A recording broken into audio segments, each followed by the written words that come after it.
Welcome. Tonight we are going into the trees, not the trees of a park or a garden or a managed forest, where the paths are marked and the canopy is open and the light comes through in the way that light comes through when the trees have been thinned. We are going into the rainforest of Borneo or Sumatra, the equatorial forest that sits on the equator and receives rain almost every day, and that has been receiving it for millions of years. The forest that is dense beyond what the word dense normally conveys, where the canopy above is not one layer but 4 or 5, where the light that reaches the forest floor is a fraction of the light that falls on the canopy above, where the air is saturated with moisture, and the temperature barely changes between day and night, and the sounds are constant and layered and alive in a way that the temperate forest is not. We are going into this forest because the animal we are here to meet tonight lives in it, has always lived in it, is so specifically adapted to it, and so deeply embedded in it that removing the animal from the forest, or the forest from the animal, produces, in both cases, something that is no longer fully itself. We are going to spend tonight with orangutans. Find your position now. Let your body settle into the surface beneath you, the way an orangutan settles into its night nest. The large body arranging itself in the bent branches and the folded leaves that form the sleeping platform that the orangutan builds every evening before dark. The nest takes between 3 and 5 minutes to construct, the orangutan bending the larger branches down toward a central support and weaving the smaller leafy branches into a mattress that is, by the accounts of the researchers who have studied it, considerably more complex and more carefully constructed than the gorilla's or the chimpanzee's nest. The orangutan applying a precision and an attention to the nest construction that reflects the cognitive investment of an animal that spends more time in the trees than any of the other great apes, and that has more to lose from a poorly built sleeping platform 15 meters above the forest floor. The nest is built fresh every evening. It is abandoned every morning. The orangutan does not return to the same nest and does not build in the same tree twice in succession. The movement through the forest ensuring that the parasites and the predators that might accumulate around a regularly used nest site do not have the opportunity to do so. Your breathing is slowing. The forest is around you, or it is in the mind's image of the forest, which is sufficient for the purposes of this hour. The light was gone quickly when it went, the canopy closing the sky overhead in the way the canopy of the dense equatorial forest closes it, without gradation, the day becoming the night in the few minutes of the tropical dusk that does not linger the way the temperate evening lingers. The sounds of the forest at night are different from the sounds of the forest during the day, the diurnal birds giving way to the insects and the frogs, the specific acoustic landscape of the equatorial night settling into its patterns around the sleeping forest. The orangutan is in the trees above, not high above, not in the very crown of the tallest trees, but in the middle layers of the canopy, where the branches are strong enough to hold the weight of a large-bodied ape, and where the dense vegetation provides the insulation and the camouflage that the sleeping animal requires. The female is in her nest with her infant, the infant tucked against her. The physical contact of the sleep continuous with the physical contact of the waking hours in the same way that the infant chimpanzee sleeps against the mother and the infant gorilla sleeps against the mother. The physical presence of the mother, the infant's primary reference point in the world, and the condition under which the infant's nervous system can release enough vigilance to allow the deep sleep that the developing brain requires. The male is somewhere else in his own tree alone, as the adult male orangutan almost always is alone, the most solitary of the great apes, the animal whose social life is organized not around the continuous proximity of a social group, but around the long-range acoustic communication that connects individuals across the kilometers of the forest without requiring their continuous presence in each other's company. Let the number come in now as it always comes, as the first thing and the most important thing. There are approximately 104,000 Bornean orangutans alive today. There are approximately 13,600 Sumatran orangutans. There are approximately 800 Tapanuli orangutans, the third species, the most recently formally recognized, the most genetically distinct, the most endangered. The species that was described in 2017 from a population in the Batang Toru forest of North Sumatra, that is so small and so fragmented that its survival is currently measured in decades rather than centuries, unless the specific conditions that are currently threatening it are addressed. 118,400 orangutans across 3 species, in forests that cover a fraction of what they covered when the 20th century began, in populations that have declined by more than 80% over the past 75 years. The name. Orangutan comes from the Malay words orang, meaning person, and hutan, meaning forest.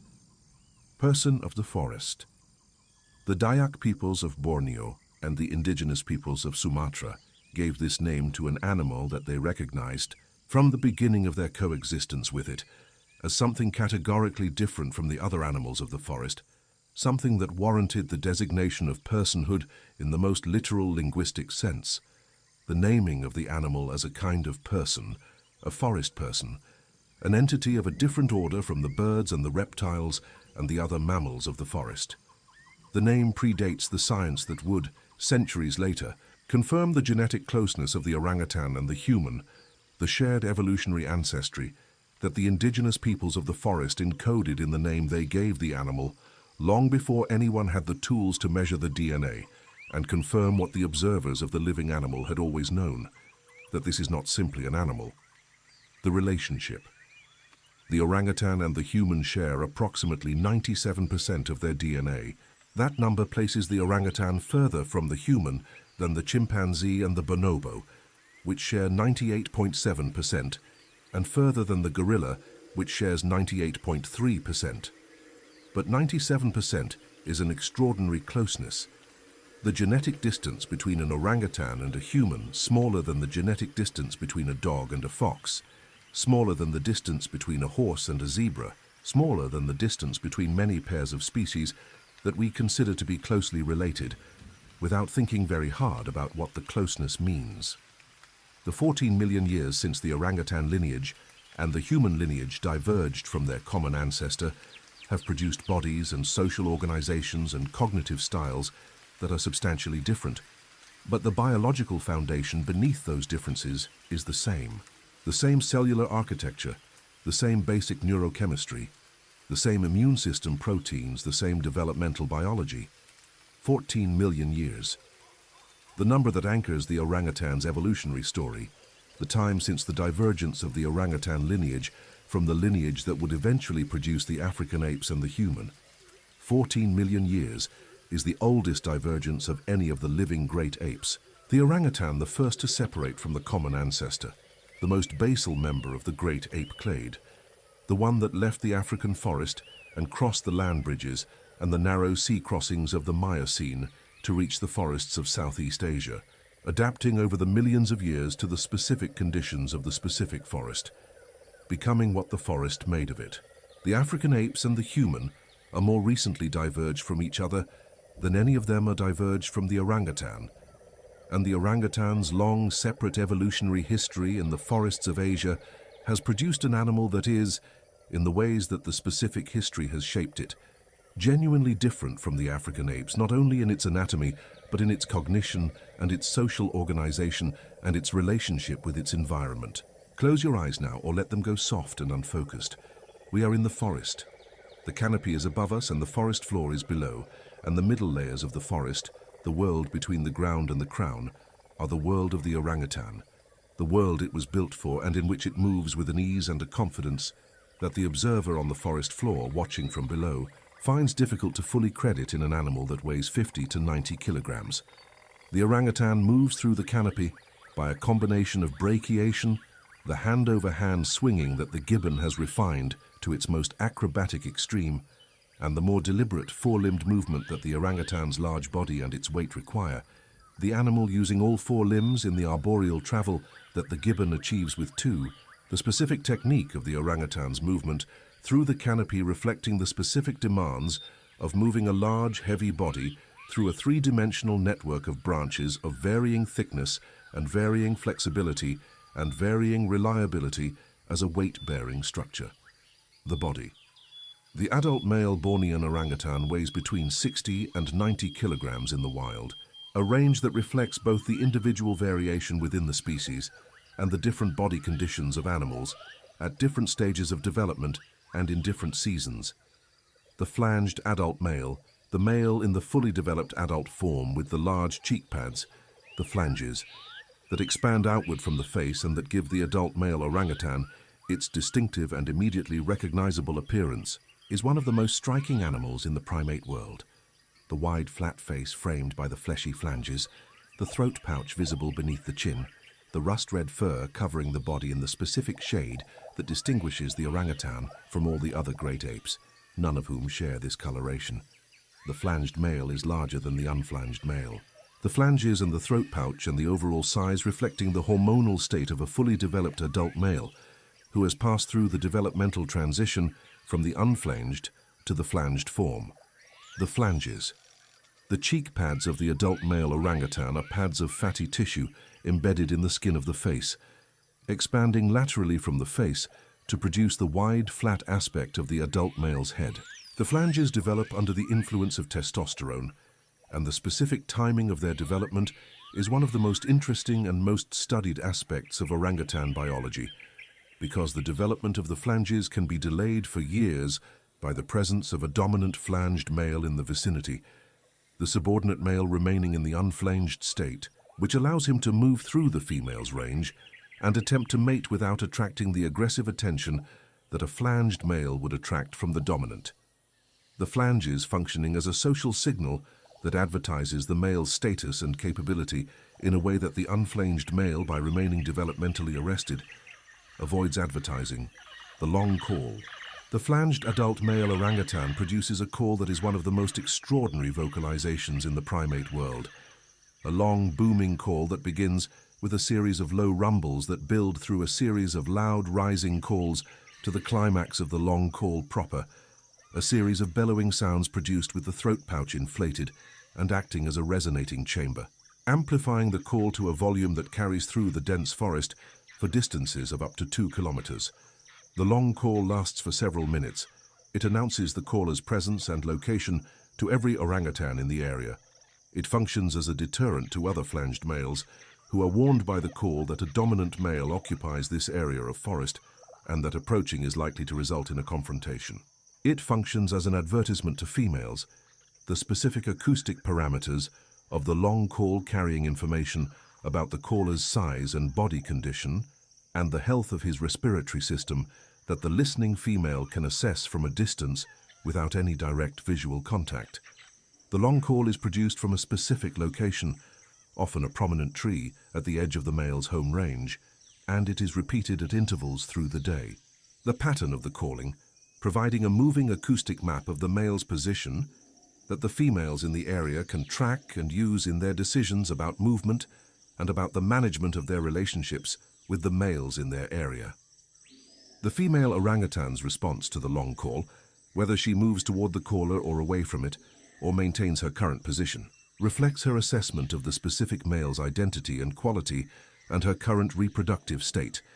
The whole system of long-range acoustic communication between the sexes providing the framework within which the widely dispersed population of solitary individuals manages its reproductive life across the kilometer-scale distances of the forest. The solitary life.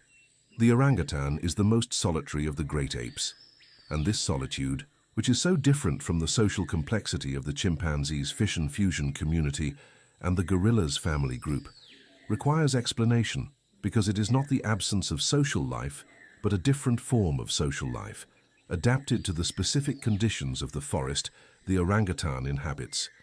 The tropical forests of Borneo and Sumatra are food-limited environments in a way that the African forests and savannas are not.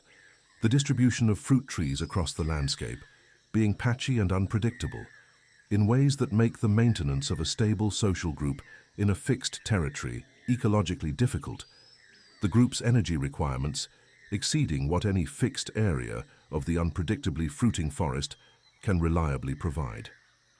The solution that the orangutan's lineage has evolved to this ecological constraint is the semi-solitary social organization, the individuals maintaining overlapping home ranges and interacting regularly but not continuously, the social bonds maintained through the long-range acoustic communication of the long call and through the periodic direct encounters at productive fruiting trees where multiple individuals may come together temporarily to exploit the shared resource. The female orangutan's home range is the stable element in the orangutan's social geography, the females maintaining ranges of several square kilometers that they know intimately and that they use across their entire adult lives. The knowledge of the specific locations of the specific fruiting trees within the range and the specific timing of their fruiting being one of the most important components of the female's ecological competence.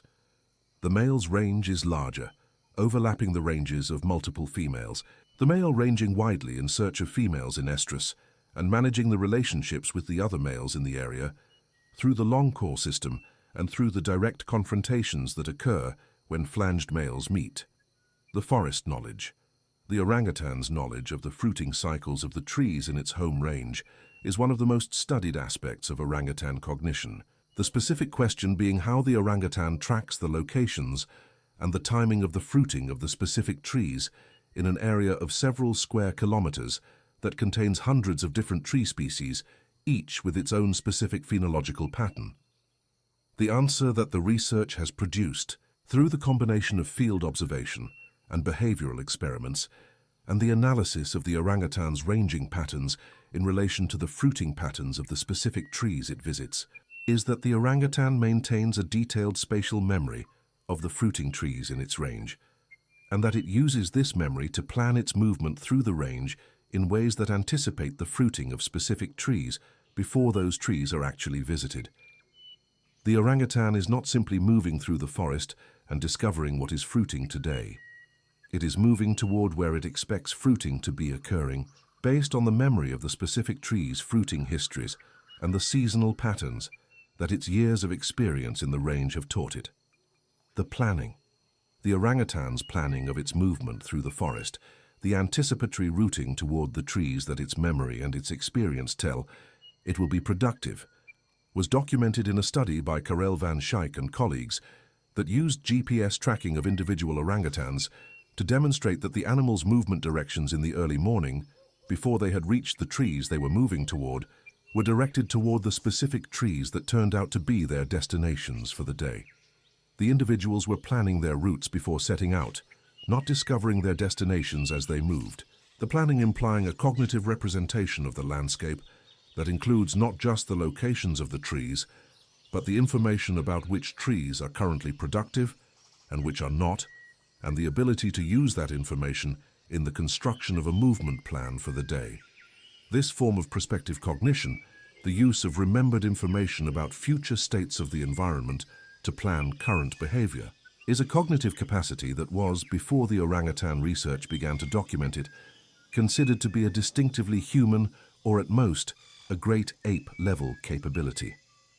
The orangutan has it, deployed in the specific context of the foraging in the fruiting forest that is the primary challenge of its daily life. The tool use. The orangutan is a tool user and a tool maker, and the tool use that has been documented in wild and captive orangutan populations is as diverse and as sophisticated as the tool use of any non-human species. The use of leafy branches as umbrellas and as fans and as platforms to sit on while processing food is widespread in wild orangutan populations and appears to be a behavioral tendency that emerges without specific learning, an expression of the orangutan's general manipulative intelligence applied to the objects that the forest provides. The use of sticks to extract honey from bee nests and to pry apart the pods of thorny fruits and to investigate holes in trees for insects and small animals is documented in multiple populations and appears to involve the deliberate selection of sticks of specific sizes and lengths for specific purposes. The orangutan choosing the tool to match the task rather than using any available stick regardless of its properties. The most extensively studied tool use in wild orangutans is the use of tools in the processing of Nicia fruits at the Suak Balimbing site in Sumatra, documented by Karel van Schaik and colleagues in work that established this population as the most tool-using wild orangutan population known. The Nicia fruit contains seeds surrounded by a nutritious but strongly irritating fiber. The fiber containing minute silica crystals that cause intense discomfort if the seeds are extracted with the hands or the teeth. The orangutans at Suak have developed a cultural practice of using small wooden sticks to extract the seeds from the fruit without touching the fiber, inserting the stick into the fruit, and maneuvering the seeds toward the opening of the fruit, where they can be licked out without contact with the fiber. The practice is transmitted culturally within the community at Swak, present in this population and absent in other orangutan populations that have access to the same fruit species, the difference in behavior between the communities reflecting the cultural rather than the ecological origin of the practice. Breathe slowly now. The forest is around us and the canopy is above, and the night is full of the sounds of the equatorial forest in the dark hours, the insects and the frogs and the occasional call of a nightjar from somewhere in the mid-canopy. The orangutan is in the nest above, the large body at rest, the rust-red fur barely visible in the darkness that the canopy creates below the forest crown. The infant is against the mother, sleeping with the deep sleep of the young animal that is secure in the physical presence of the one individual whose presence defines security. The male is somewhere further away in the forest, alone in his nest, his long call done for the day. The forest quiet around him. In the specific way the forest is quiet when the long call has finished, and the response from the other males in the area has been received and processed, and the acoustic communication of the day has served its purpose. The infant orangutan, born after a gestation of approximately 9 months, weighing about 1.5 kilograms, the infant orangutan is, relative to its eventual adult size, the smallest newborn of any of the great apes, the altricial infant that will require the most extended period of dependence of any non-human primate. The orangutan having the longest interbirth interval of any mammal, the gap between successive births averaging 7 to 8 years in the wild, a reproductive rate so slow that the loss of any individual of reproductive age has consequences for the population's recovery that extend over decades. The long interbirth interval is the product of the long dependency of the infant, the nursing that continues for 6 to 8 years in the wild, the extended period of the juvenile's association with the mother even after weaning, the learning that the young orangutan must accomplish before it can function independently in the complex and demanding environment of the fruiting forest. The nursing period of 6 to 8 years is the longest of any mammal. The young orangutan nurses until it is 6, 7, sometimes 8 years old, the nursing providing not only the nutrition that supplements the solid food the juvenile is beginning to consume in its second year of life, but the social contact and the reassurance of the physical bond that is the foundation of the young orangutan's security in the world.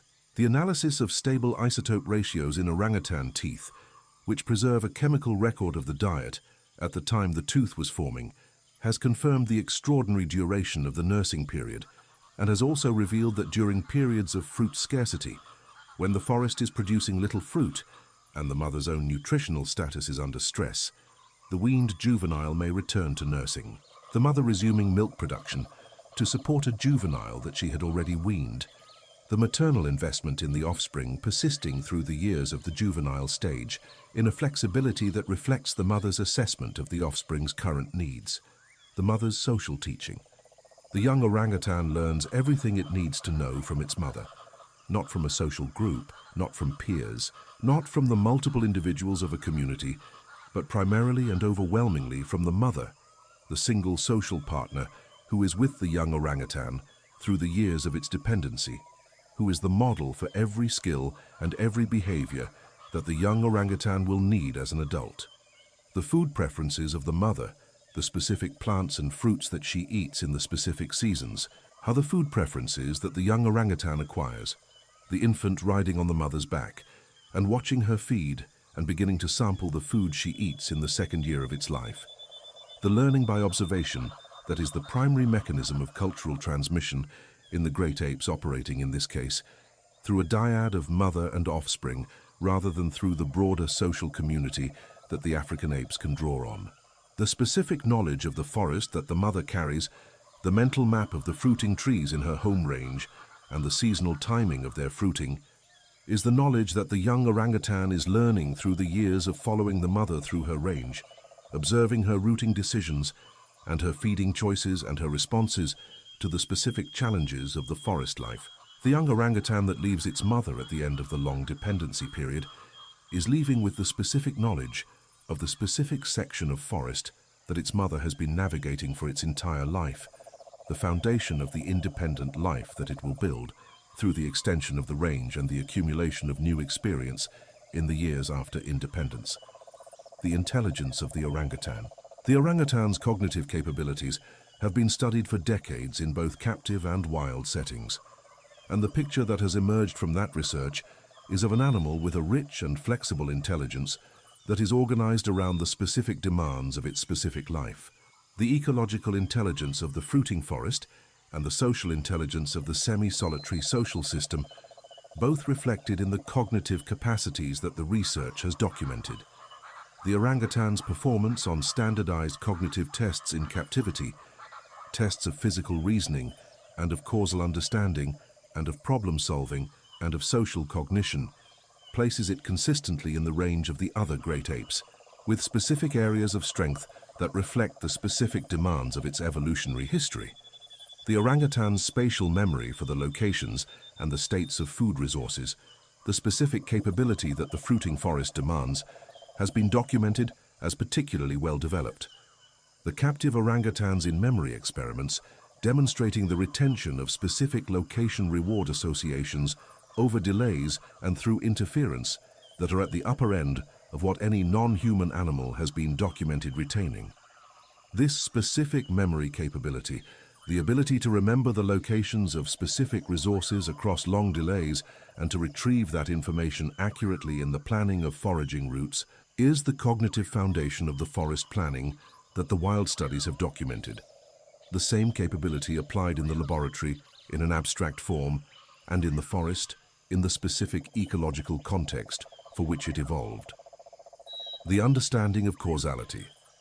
The orangutan understands causal relationships between events and objects in ways that go beyond simple associative learning. The animal demonstrating in experimental settings the ability to infer the cause of an observed effect, to select a tool based on its causal properties rather than its perceptual similarity to a previous successful tool, and to modify its tool-using behavior in response to the specific properties of the current task, rather than applying a fixed procedure regardless of the task's specific features. This causal understanding is the cognitive foundation of the flexible and innovative tool use that the wild orangutans demonstrate. The ability to use any available object as a tool if it has the causal properties that the current task requires, rather than restricting tool use to a specific set of learned tool types. The orangutan's innovation. The orangutan is considered by the researchers who study it to be the most innovative of the great apes, the most likely to produce novel solutions to novel problems, the most flexible in its application of existing knowledge to new situations. This characterization of the orangutan as the most innovative ape is based on the accumulated evidence from decades of cognitive experiments and from field observations of the specific behaviors that wild orangutans produce in novel situations. The frequency and the variety of the novel behaviors that orangutans produce in response to new challenges being consistently higher than the frequency and the variety of novel behaviors produced by the other great apes in equivalent situations. The innovation of the orangutan may reflect the specific demands of the unpredictable forest environment, the fruiting forest that provides a different set of challenges every day, and that rewards the animal that can generate new solutions to new problems rather than relying on a fixed behavioral repertoire. The mirror test. The orangutan passes the mirror test, demonstrating self-recognition in experiments conducted with both captive Bornean and captive Sumatran orangutans. The mirror test result places the orangutan alongside the other great apes and the elephants and the dolphins and the orcas in the select group of species that demonstrate this marker of self-awareness, the recognition of the self in the mirror being the behavioral evidence of a self-concept, an internal representation of the self as a distinct entity in the world. The specific behaviors that the orangutan produces in response to the mirror, the extended examination of the reflection, and the specific exploration of marked or unusual features of its own face and body using the mirror as a guide, are the same behaviors that the human infant produces in the same situation at approximately 2 years of age, the developmental convergence pointing to a shared biological basis for the capacity. The orangutan and the leaf. The orangutan uses leaves in ways that demonstrate not only the tool-using capability, but a specific understanding of the properties of materials. The selection of specific types of leaves for specific purposes, reflecting an awareness of the relevant physical properties of the leaf that goes beyond the simple association of leaf use with a specific reward. The use of leaves as gloves to handle thorny or irritating food items, protecting the hands from the physical properties of the food while allowing the manipulation that the processing requires, is documented in multiple orangutan populations and reflects the same causal understanding that the stick tool use reflects, the leaf selected and deployed because of its specific physical properties, in relation to the specific requirements of the current task. The leaf napkin. One of the more charming documented behaviors is the use of leaves as napkins. The orangutan wiping its face and hands with leaves after eating, particularly after eating foods that leave residue on the skin. The behavior has been documented in both captive and wild orangutans and appears to be a genuine response to the specific sensory discomfort of food residue on the skin rather than a trained behavior.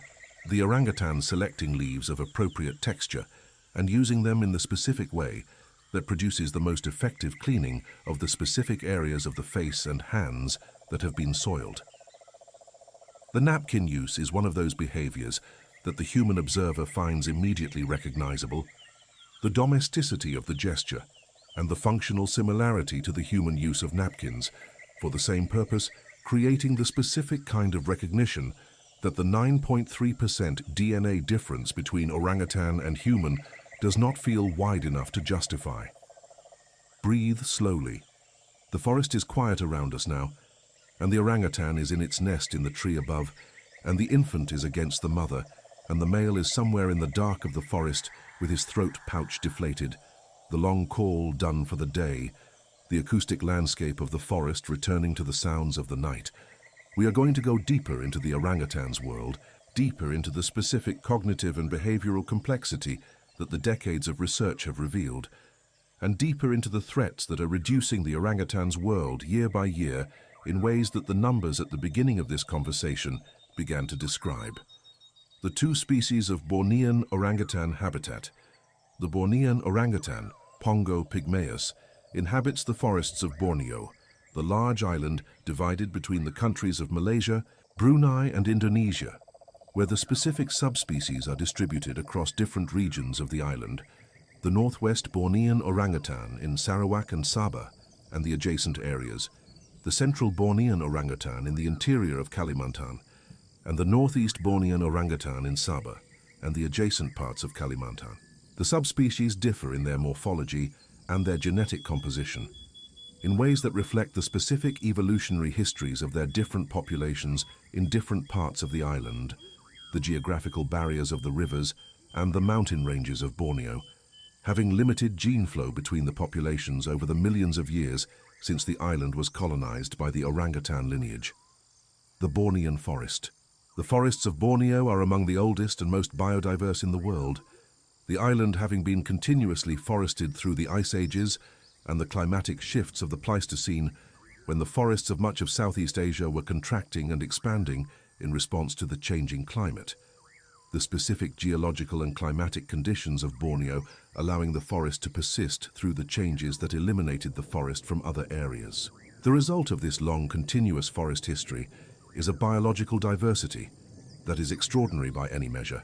Hundreds of species of trees, thousands of species of insects, hundreds of species of birds and mammals, many of them found nowhere else in the world, many of them dependent on the specific conditions of the specific forest type that the long history of the Bornean forest has produced.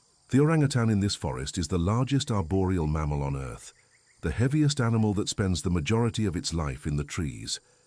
The Bornean rainforest is the specific environment for which the orangutan's body and its cognition and its social organization have been shaped by 14 million years of evolution, and the forest's specific properties, the distribution and the timing of the fruiting trees, the structure of the canopy and the specific mechanics of movement through it, the specific challenges of finding food in an environment where the food is patchily distributed and seasonally variable, are the specific selection pressures that have produced the specific animal that the orangutan is, the massed fruiting.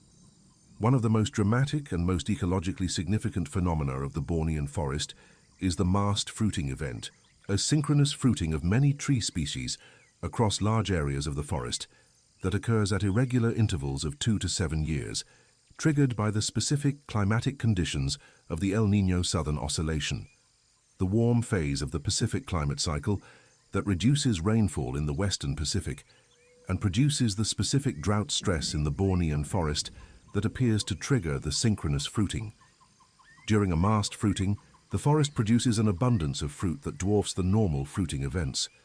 The trees of dozens of species simultaneously producing their seeds in a flush of biological productivity that lasts for months, and that the orangutans and every other frugivore in the forest exploit with an intensity that reflects the rarity and the abundance of the event. The orangutan's response to the massed fruiting is one of the most studied behavioral responses in the orangutan literature. The animals increasing their home range use and their social tolerance and their food intake dramatically during the mast.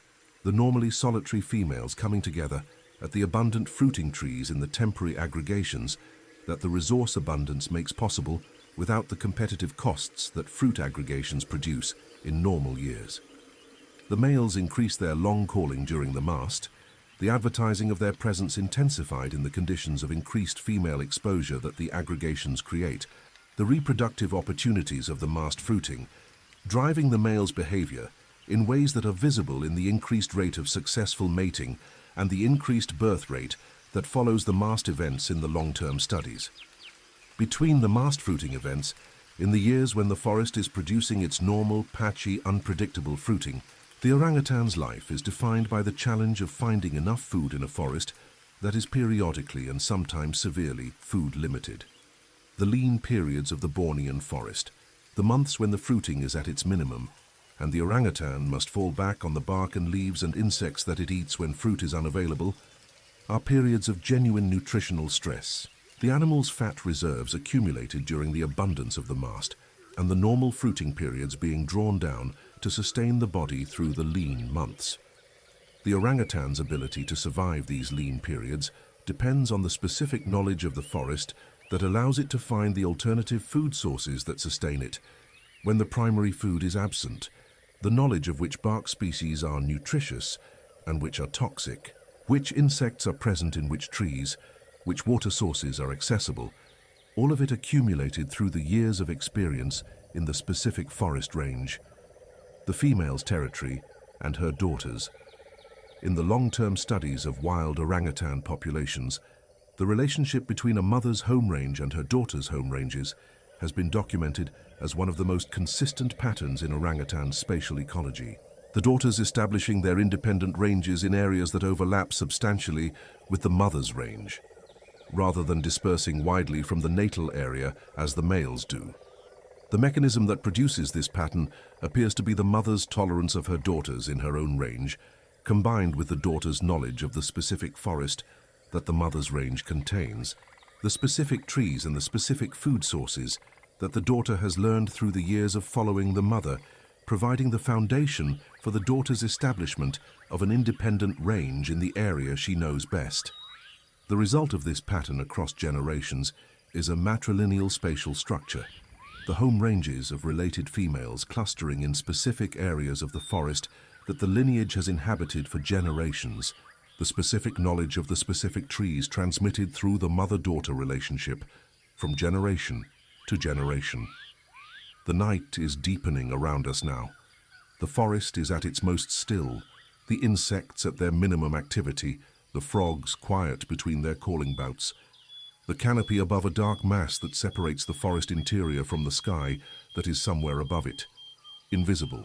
The stars that are above the canopy, inaccessible from the floor of the forest, in the way that many things are inaccessible from the forest floor, the forest creating its own interior world from which the outside is excluded. The orangutan in the nest above is in this interior world, this enclosed and specific world of the tropical forest that has been its home for 14 million years. And the breathing of the sleeping animal in the nest is the breathing of the forest's largest inhabitant at rest. the specific slow respiration of a large body that has done what it needed to do today and is now doing what the night requires, which is to sleep. Let the breathing slow to the rhythm of the sleeping orangutan in its nest, the long, slow inhalation and the longer exhalation of the large body at rest. The rhythm that the forest establishes around the sleeping animal, in the same way that the forest establishes its own rhythms. The drip of water from the leaves and the calling of the frogs and the movement of the air through the canopy, all of it happening in the slow tempo of the equatorial night. Sleep now. The orangutan is in the forest. The infant is against its mother. The forest is old and deep and dark. The night holds everything. Sleep. The threats to the orangutan. We need to spend time here not to burden the rest that is coming, but because the threats to the orangutan are so specific and so ongoing and so directly connected to the specific properties of the forest that the orangutan depends on.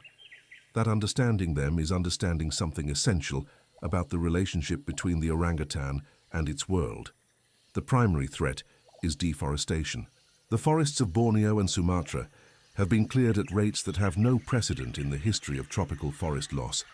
The combination of industrial logging and the conversion of forest land to oil palm plantations and the expansion of smallholder agriculture and the infrastructure development that roads and settlements require producing a loss of forest cover that has reduced the orangutan's habitat by more than 60% since 1950, and that continues at significant rates in the parts of the orangutan's range where the economic pressure for forest conversion is greatest.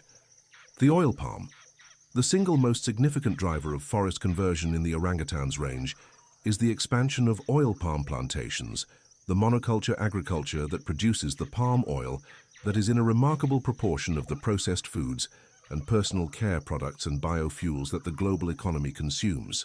The demand for palm oil has been growing for decades as the global population has grown, and as the economies of Asia have expanded, and as the specific properties of palm oil as a food ingredient and industrial feedstock have made it ubiquitous in the products that the global market supplies.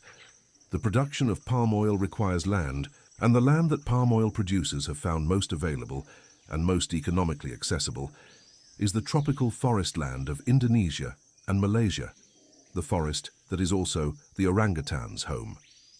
The specific impact of oil palm on the orangutan is not simply the loss of the forest that the plantation replaces. The oil palm plantation is a biological desert for the orangutan, an environment that contains almost nothing the orangutan can eat and that lacks the canopy structure that the orangutan needs for its arboreal life. The single-species monoculture that replaces the complex multi-species forest, providing none of the resources that the forest's biodiversity makes available. The orangutans that survive the clearing of their forest range are displaced into the remaining forest fragments, increasing the population density in those fragments to levels that exceed the fragment's ecological capacity, or they attempt to move through the oil palm plantation in search of the forest fragments that remain, the movements through the plantation, exposing them to the conflict with the plantation workers, who sometimes kill the orangutans that enter the plantations to eat the palm fruits that are the only food the plantation provides. The fires. The conversion of forest to oil palm is frequently preceded by fire, the cheapest and the fastest method of clearing the dense forest vegetation before the planting of the palms. In the dry years that El Niño produces, the fires that are set to clear the forest escape the intended boundaries and burn through the adjacent forest in conflagrations that have, in the worst years, burned millions of hectares of the orangutan's forest in weeks. The fires of 1997 and 1998, the worst in recent history, burned an estimated 8 million hectares in Borneo and produced a smoke haze that covered much of Southeast Asia for months. The specific El Niño drought of that year making the forest vulnerable to fire in ways that the normal wet conditions of the equatorial forest do not, and the orangutan populations in the burned areas suffering mortality that reduced their numbers by an estimated 30% in some of the most severely affected regions. The hunting and the trade. The orangutan's large size and its slow reproductive rate make it particularly vulnerable to hunting pressure. The loss of a single adult female having consequences for the local population that extend over years. as the long interbirth interval means the female's loss cannot be quickly replaced. The hunting of orangutans for food, which occurs in some parts of the range, in communities where the cultural prohibitions against eating primates are absent or have been eroded, and the capture of infants for the illegal pet trade, which typically requires the killing of the mother who would otherwise protect the infant, together constitute a source of mortality that compounds the habitat loss in reducing the population in the remaining forest fragments. The infant in the pet trade. The orangutan infant that is sold as a pet is an animal that has been traumatized by the killing of its mother and by the subsequent handling and transport that the trade requires. An animal that is, without the extended maternal care that the wild orangutan requires for its normal development, developmentally disrupted in ways that affect its cognitive and behavioral development for the rest of its life.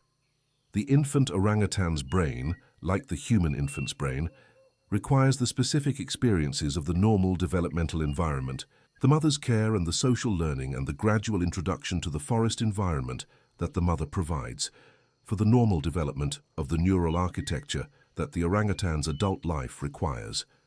The pet trade infant is deprived of all of this. The developmental damage compounded by the inappropriate diet and the social isolation and the physical confinement that the pet life provides. The rescue and rehabilitation. The response of the conservation community to the orangutan's decline has included the establishment of rehabilitation centers, facilities that take in the confiscated and the rescued orangutans and attempt to prepare them for reintroduction to the wild through the provision of the forest skills and the social experience that they were deprived of by the circumstances of their captivity. The rehabilitation process is long and difficult and not always successful. The specific learning that the orangutan requires for forest life being most efficiently acquired through the extended maternal relationship that the rehabilitation cannot fully replicate. The most successful rehabilitation programs are those that provide the confiscated animals with extended access to the forest in a protected area, allowing the gradual acquisition of forest skills through direct experience under the supervision of the rehabilitation staff who model the appropriate behaviors and provide the social support that the developing animal requires. The release and monitoring. The released orangutans are tracked by the rehabilitation programs through radio or GPS telemetry, the individual animals monitored in their movement and their foraging and their social interactions after release to assess the success of the reintegration and to provide supplementary support when the animals are having difficulty finding food or managing the social challenges of the forest. The long-term monitoring of released orangutans at multiple rehabilitation sites has produced a body of data that has significantly improved the rehabilitation techniques over the decades since the programs began. The specific behavioral indicators of successful reintegration identified and the specific interventions that improve the probability of successful reintegration developed through the accumulated experience of the rehabilitation staff and the research that the monitoring data enables. The conservation forest. The most important conservation intervention for the orangutan is the protection of the forest, the maintenance of the specific habitat that the orangutan requires and that no rehabilitation program can substitute for. The areas of the orangutan's range that are formally protected as national parks or nature reserves represent the most secure strongholds of the remaining population. The legal protection and the conservation infrastructure that the protected areas provide reducing but not eliminating the threats of logging and conversion and hunting that the unprotected forest faces.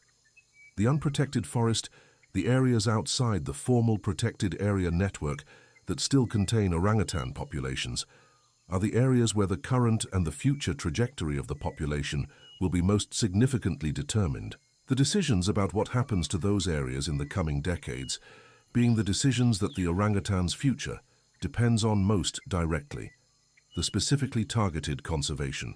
Some of the most effective conservation work for the orangutan has been the targeted protection of specific corridors of forest that connect isolated orangutan populations and allow the movement of individuals between populations that would otherwise be isolated in forest fragments too small to sustain them in the long term.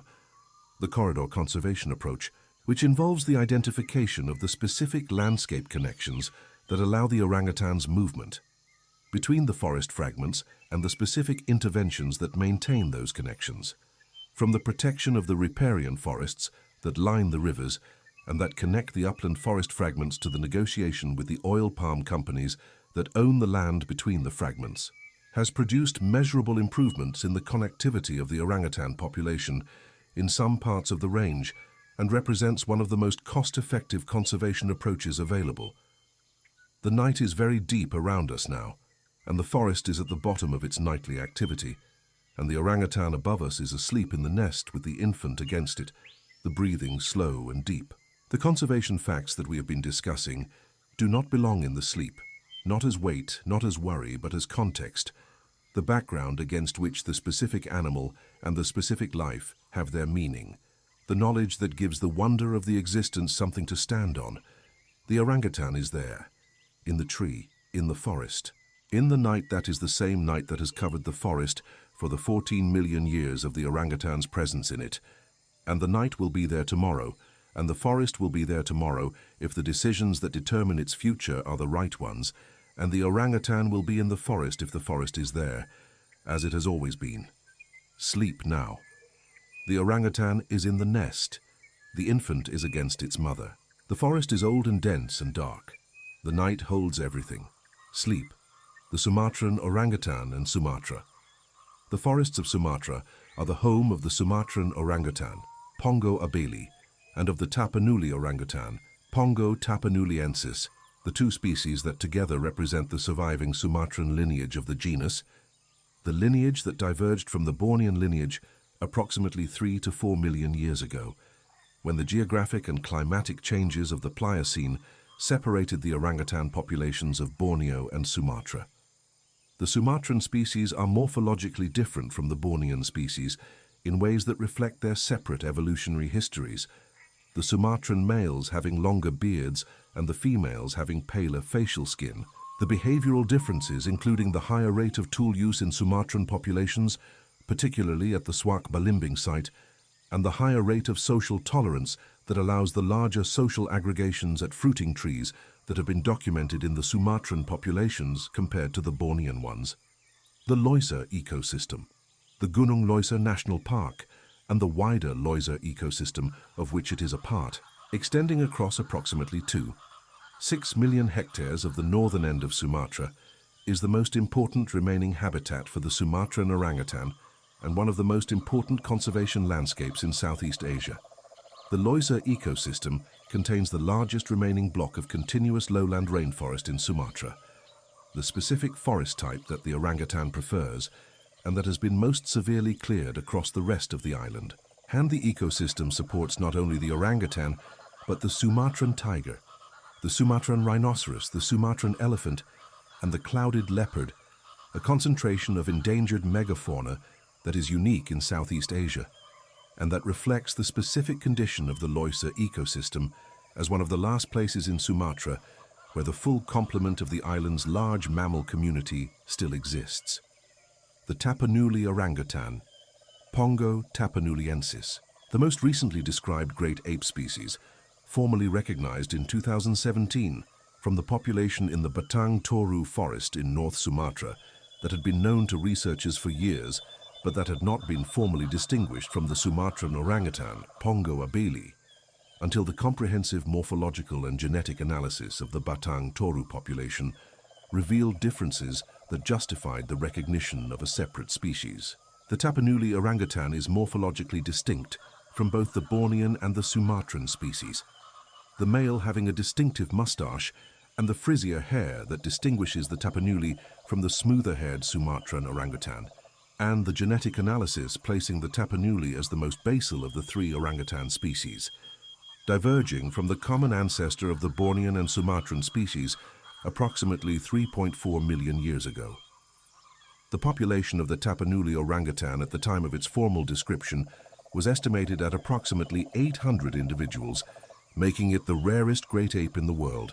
The Batang Toru forest where they live is fragmented and under pressure from the infrastructure development and the smallholder agriculture and the illegal mining and logging that threaten the specific forest patches they depend on, and the projected impact of a hydroelectric dam that was being planned in the heart of the Tapanuli orangutans range at the time of the species' formal description, was estimated to directly impact a significant proportion of the already small population. The recognition of the Tapanuli orangutan as a new species focused conservation attention on its specific situation and produced advocacy that succeeded in delaying and modifying the dam project, though the threat to the Batang Toru forest and the Tapanuli orangutan population remains ongoing.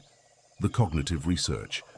The decades of cognitive research on captive orangutans at institutions around the world have produced a literature that is, in its breadth and its detail, one of the most comprehensive accounts of the cognitive capabilities of any non-human animal. The specific areas in which the orangutan research has produced findings of particular significance include the understanding of physical causality, the use of analogy and relational reasoning, the understanding of quantity and numerical concepts, the production and the comprehension of novel gestural and symbolic communication, and the planning and the prospective cognition that the wild studies have also documented. Across these areas, the orangutan's performance on standardized tests is consistently at the level of the other great apes, with specific strengths in the spatial memory and the physical reasoning tasks that the demands of the fruiting forest have most strongly selected for in the orangutan lineage. The imitation. The orangutan's capacity for imitation, the ability to observe a novel behavior performed by another individual and to reproduce it with some accuracy, has been the subject of specific research attention because of its relevance to the cultural transmission of behaviors that the wild population studies have documented. The research has confirmed that orangutans can learn novel behaviors through observation, that they can reproduce actions they have observed in contexts different from the original observation, and that the fidelity of their reproduction is influenced by the social relationship between the observer and the demonstrator, the more closely bonded pairs showing more faithful reproduction of the observed behavior. The imitation research provides the cognitive mechanism for the cultural transmission of tool use and other behavioral traditions in wild populations. The ability to learn by watching, being the process through which the specific practices of specific communities are transmitted from the experienced to the inexperienced within the social context that the mother-offspring relationship and the temporary aggregations at fruiting trees provide. The long life. The orangutan lives long by mammalian standards and by primate standards. The maximum lifespan in captivity is approximately 60 years, and the wild orangutans that have been followed through long-term studies are estimated to live into their 30s and 40s, and possibly beyond. The slow life history of the orangutan, with its long gestation and its extended nursing and its late sexual maturity, being part of the same life history syndrome that includes the long lifespan. The slow-paced biological strategy that trades rapid reproduction for the investment in each individual offspring that the complex forest environment requires. The old female orangutan in the wild, in her 40s, has been in the same section of forest for her entire adult life, has been learning the specific trees and the specific fruiting patterns and the specific paths through the canopy for decades, and carries in her memory a knowledge of the specific forest that has been accumulating for longer than many humans have been alive. The old female's specific knowledge of the specific forest is the specific resource that her daughter and granddaughter will draw on as they establish their own ranges in the areas she has taught them, through decades of ranging alongside her. The matrilineal knowledge transmission that connects the generations of female orangutans to each other and to the specific section of forest that the lineage has inhabited for as long as the lineage has been there. The old female is the library, the daughter is the reader. The forest is the text that both of them are learning, and the knowledge that the reading produces is the inheritance that the daughter will pass to her daughter in turn, through the same slow process of following and watching and experiencing that has been transmitting the specific knowledge of the specific forest from generation to generation of Sumatran and Bornean orangutans for as long as the orangutan has been in these forests. The final hour of the night. The darkness is complete around us now, the equatorial night at its deepest, the forest floor invisible in the dark below the canopy invisible in the dark above. The orangutan is in its nest in the tree above, the rust-red fur and the large dark eyes and the wide face invisible in the dark but present, the sleeping body of the forest person, the hutan person, the person of the forest, that the Dayak people of Borneo and the indigenous peoples of Sumatra gave its name before anyone had the tools to measure the DNA and confirm what the name already knew. The infant is against the mother, sleeping the deep sleep of the well-nourished and the well-protected infant. The physical presence of the mother, the condition under which the deepest sleep is possible. The male is alone in his tree somewhere in the dark forest, his throat pouch deflated, the long call that carries his presence across the kilometers of the forest silent for the night. Let the forest quiet settle into you now, the specific quiet of the tropical forest at the deepest hour of the night. The quiet that is not silence, but the specific low-level acoustic background of the insects and the water and the occasional frog call and the movement of the air through the canopy high above, the sounds of a living forest at its minimum activity, the sounds that the orangutan has been sleeping to every night of its life, and that carry in their specific combination the acoustic signature of the specific forest, the specific place, the home. The breathing is slow and even. The mind is at the threshold of the sleep. The weight of the body is settled completely through the surface beneath you. The forest is around you, and the orangutan is above you. And the night is the same night that has covered this forest for the 14 million years of the orangutan's presence in it, unchanged in its fundamental quality of darkness and moisture, and the specific sounds of the specific forest, the same darkness and the same forest and the same night that has held the orangutan and its ancestors through all of those millions of years. Sleep now. The orangutan is in the forest. The infant is against its mother. The forest is old and dark and alive. The night holds everything. Sleep. The orangutan and water. The orangutan's relationship with water is one of the features of its life that surprises many people, who assume that the arboreal, tree-dwelling lifestyle of the great apes implies a distance from the aquatic environments that the forest contains. Wild orangutans cross rivers by wading in the shallows or by using fallen logs as bridges, and the individuals that have been observed in the rivers and streams of the Bornean and Sumatran forest have demonstrated a comfort in the water and a capacity for shallow water wading that is more extensive than might be expected from a primarily arboreal species. The captive orangutans in facilities that provide pools or water features are often observed to engage with the water in ways that go beyond simple drinking. The younger animals in particular showing an interest in water play that is consistent with the general pattern of the great ape's positive affect in water. The forest and the water are connected in the specific geography of the orangutan's range, in ways that make the orangutan's relationship with the forest inseparable from its relationship with the rivers and the streams that run through it. The rivers of Borneo and Sumatra are the arteries of the forest, the drainage systems that move the water from the upland forests to the coastal lowlands, and that provide the specific riparian habitats that support the distinctive communities of plants and animals that are adapted to the riverine forest environment.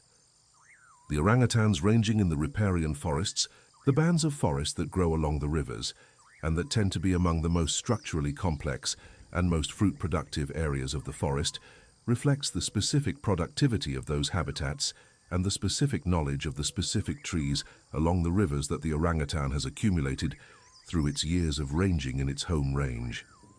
The sounds of the forest at night.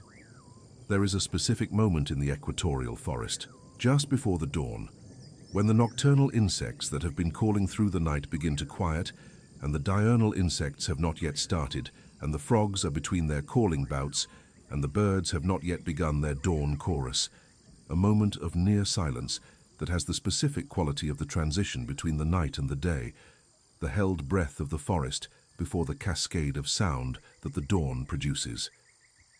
In this moment, if you are very still, the drip of the condensation from the canopy above is audible, the water that the warm air deposits on the cool leaf surfaces running down to the leaf tips and falling in slow, random drops through the layers of the forest to the floor below. The specific sound of the condensation drip the acoustic signature of the equatorial forest's relationship with the moisture that defines it. The rain that is always either falling or about to fall or recently stopped. The moisture that is the forest's primary resource and the orangutan's primary environmental constant. The orangutan has been hearing this sound every night of its life, the drip of the condensation and the sounds of the night insects, and the calls of the frogs and the occasional movement of another animal in the forest, all of it the acoustic texture of the home. The specific sounds of the specific forest that carry in their combination the information that this is the known place, that the night is proceeding normally, that nothing in the acoustic landscape requires the increase in vigilance that an unusual sound would produce. The orangutan sleeps to these sounds the way you sleep to the sounds of your own home, the familiar sounds not registering as alerts, but as the background of the comfortable and the known, the sounds that say everything is as it should be and the sleep can continue, the genetic distance and what it means. 97% shared DNA between the orangutan and the human means 3% difference.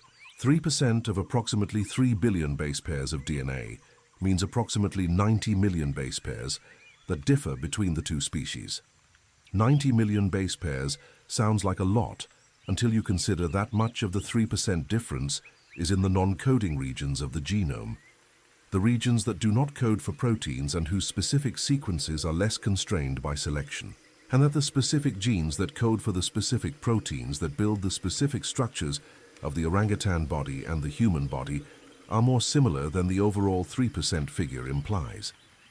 The proteins that the orangutan makes and the proteins that the human makes are in most cases identical or nearly identical, the same molecular machinery building the same cellular structures, the cells of the orangutan's liver and the cells of the human's liver performing the same biochemical functions through the same enzymes, the immune system of the orangutan responding to the same pathogens with the same antibody mechanisms, the nervous system of the orangutan transmitting the same neurotransmitters between the same types of neurons as the nervous system of the human.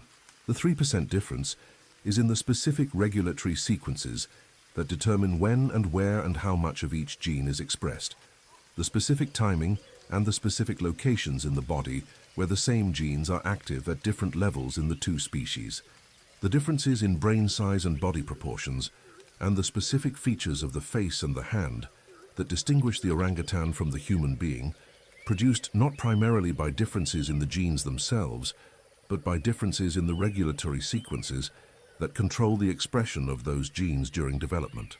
The human brain is larger not because the human has different brain-building genes, but because the genes that build the brain are expressed for longer in the human developmental sequence, the extended period of brain growth in the human fetal and infant development, producing more neurons and more neural connections than the shorter period of brain growth in the orangutan.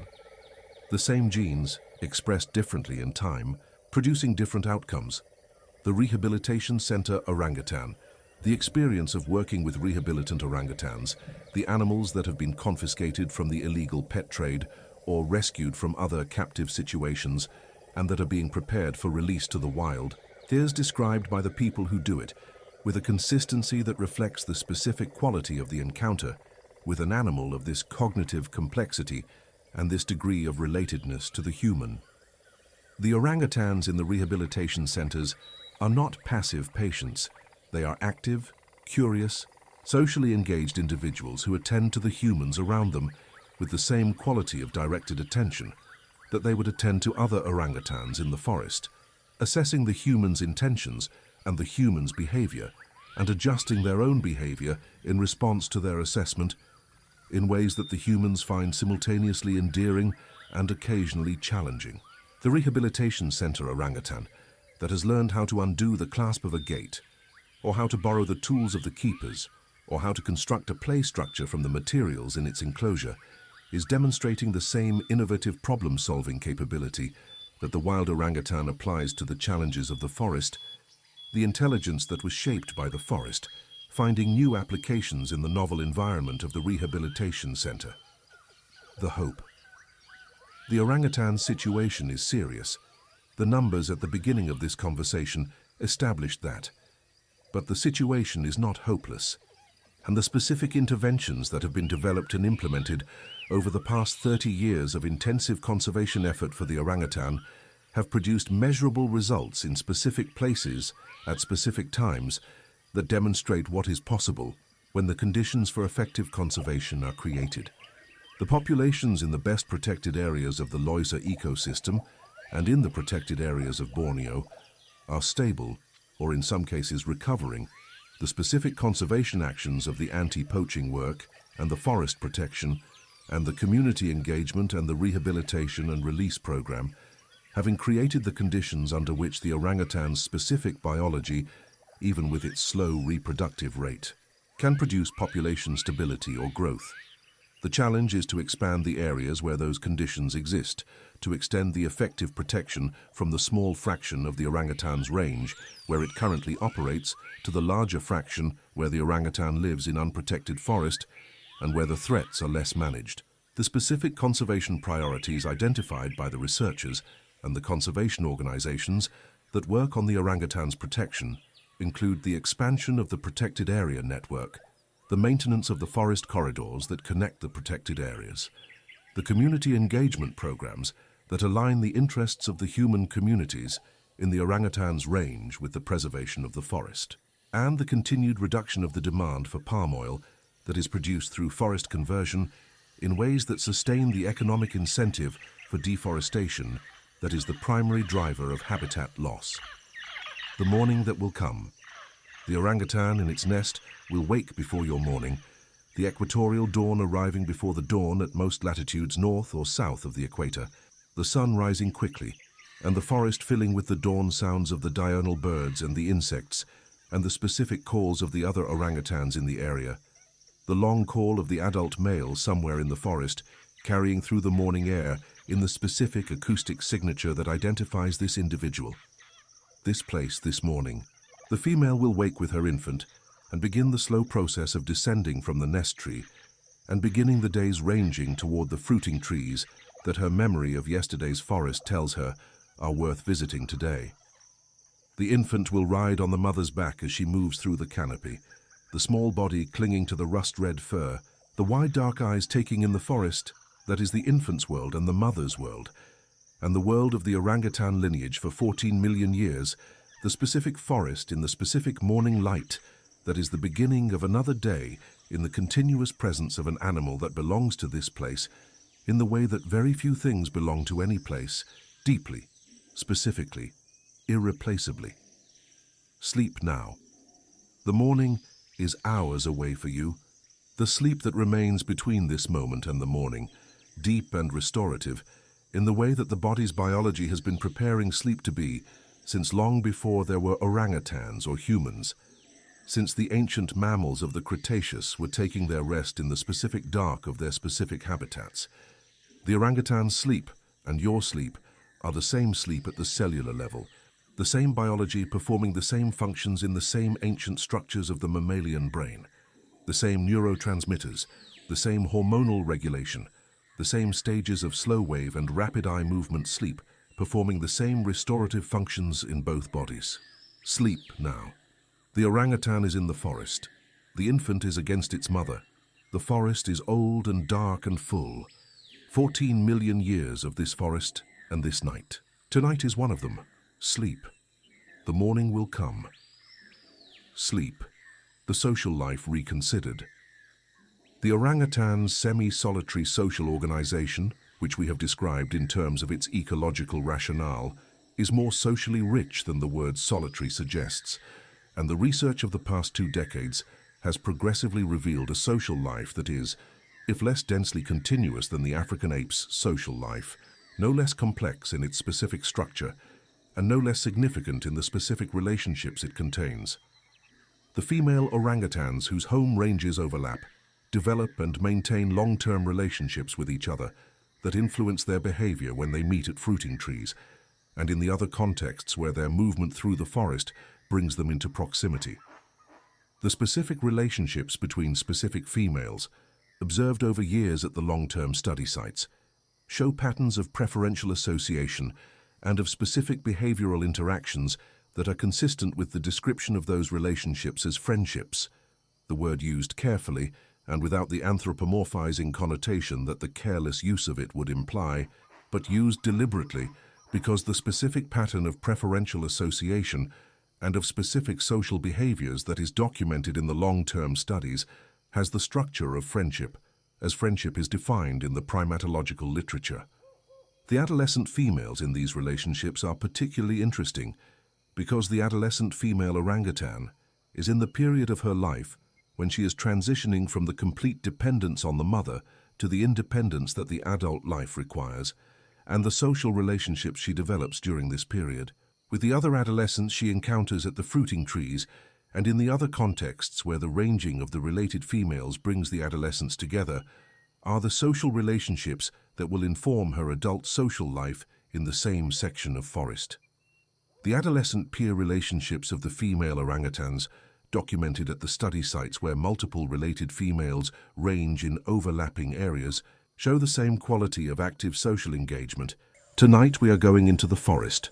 Not a forest you have walked in before, not the managed forests of parks and nature reserves where the trails are marked and the distances are known and the sounds at night are familiar enough to be comforting. We are going into the rainforest of Central Africa, into the equatorial green, the place where the continent receives more rain than almost anywhere else on Earth, and where the canopy closes above you so completely that the sky disappears and the world is reduced to layered shades of green, and the sound of water moving through leaves and the calls of animals you cannot see. We are going into the forest because the animals we are here to meet tonight live there, have always lived there, have shaped the forest and been shaped by it over millions of years in a relationship so close and so long that separating one from the other is impossible. We are going to spend tonight with gorillas. Find your position now. Let the weight of your body settle into the surface beneath you, the way a gorilla settles into its night nest, the bed of bent branches and folded vegetation that it builds every evening before sleep. A new nest every night, freshly made. The construction taking perhaps 5 minutes and producing a platform of green that is both mattress and insulation. The gorilla's engineering response to sleeping on the ground or in the low branches of a tree in a forest where the temperature drops at night and the ground is cold and damp. The nest is rebuilt every evening. The materials are fresh. The gorilla does not sleep in the same place twice. It builds, sleeps, wakes, and moves on, leaving behind it the compressed circle of vegetation that is one of the signs the trackers look for when they are following a group through the forest, the morning evidence of where the gorillas were and therefore the beginning of finding where they are now. Your breathing is slowing. The forest is around you, or it is in your mind, which is the same thing for the purposes of this hour. The light is low and green, the light that comes through the canopy of a dense rainforest where the leaves overlap and the gaps are few, a light that is constant and soft, and that does not change with time of day the way the light outside the forest changes, because the canopy filters the sun's angle out of the equation and delivers to the forest floor a diffuse even glow that makes the interior of the forest seem to exist outside of normal time, outside of the daily cycle of bright and dim that the open world experiences. In the forest, time moves differently. The gorilla knows this, though it does not know it in words. The gorilla's day is organized around the forest's rhythms rather than the sky's, around the distribution of food plants and water and safe sleeping sites, around the social rhythms of the group, around the needs of the infants and the decisions of the silverback. Let that word settle. Silverback.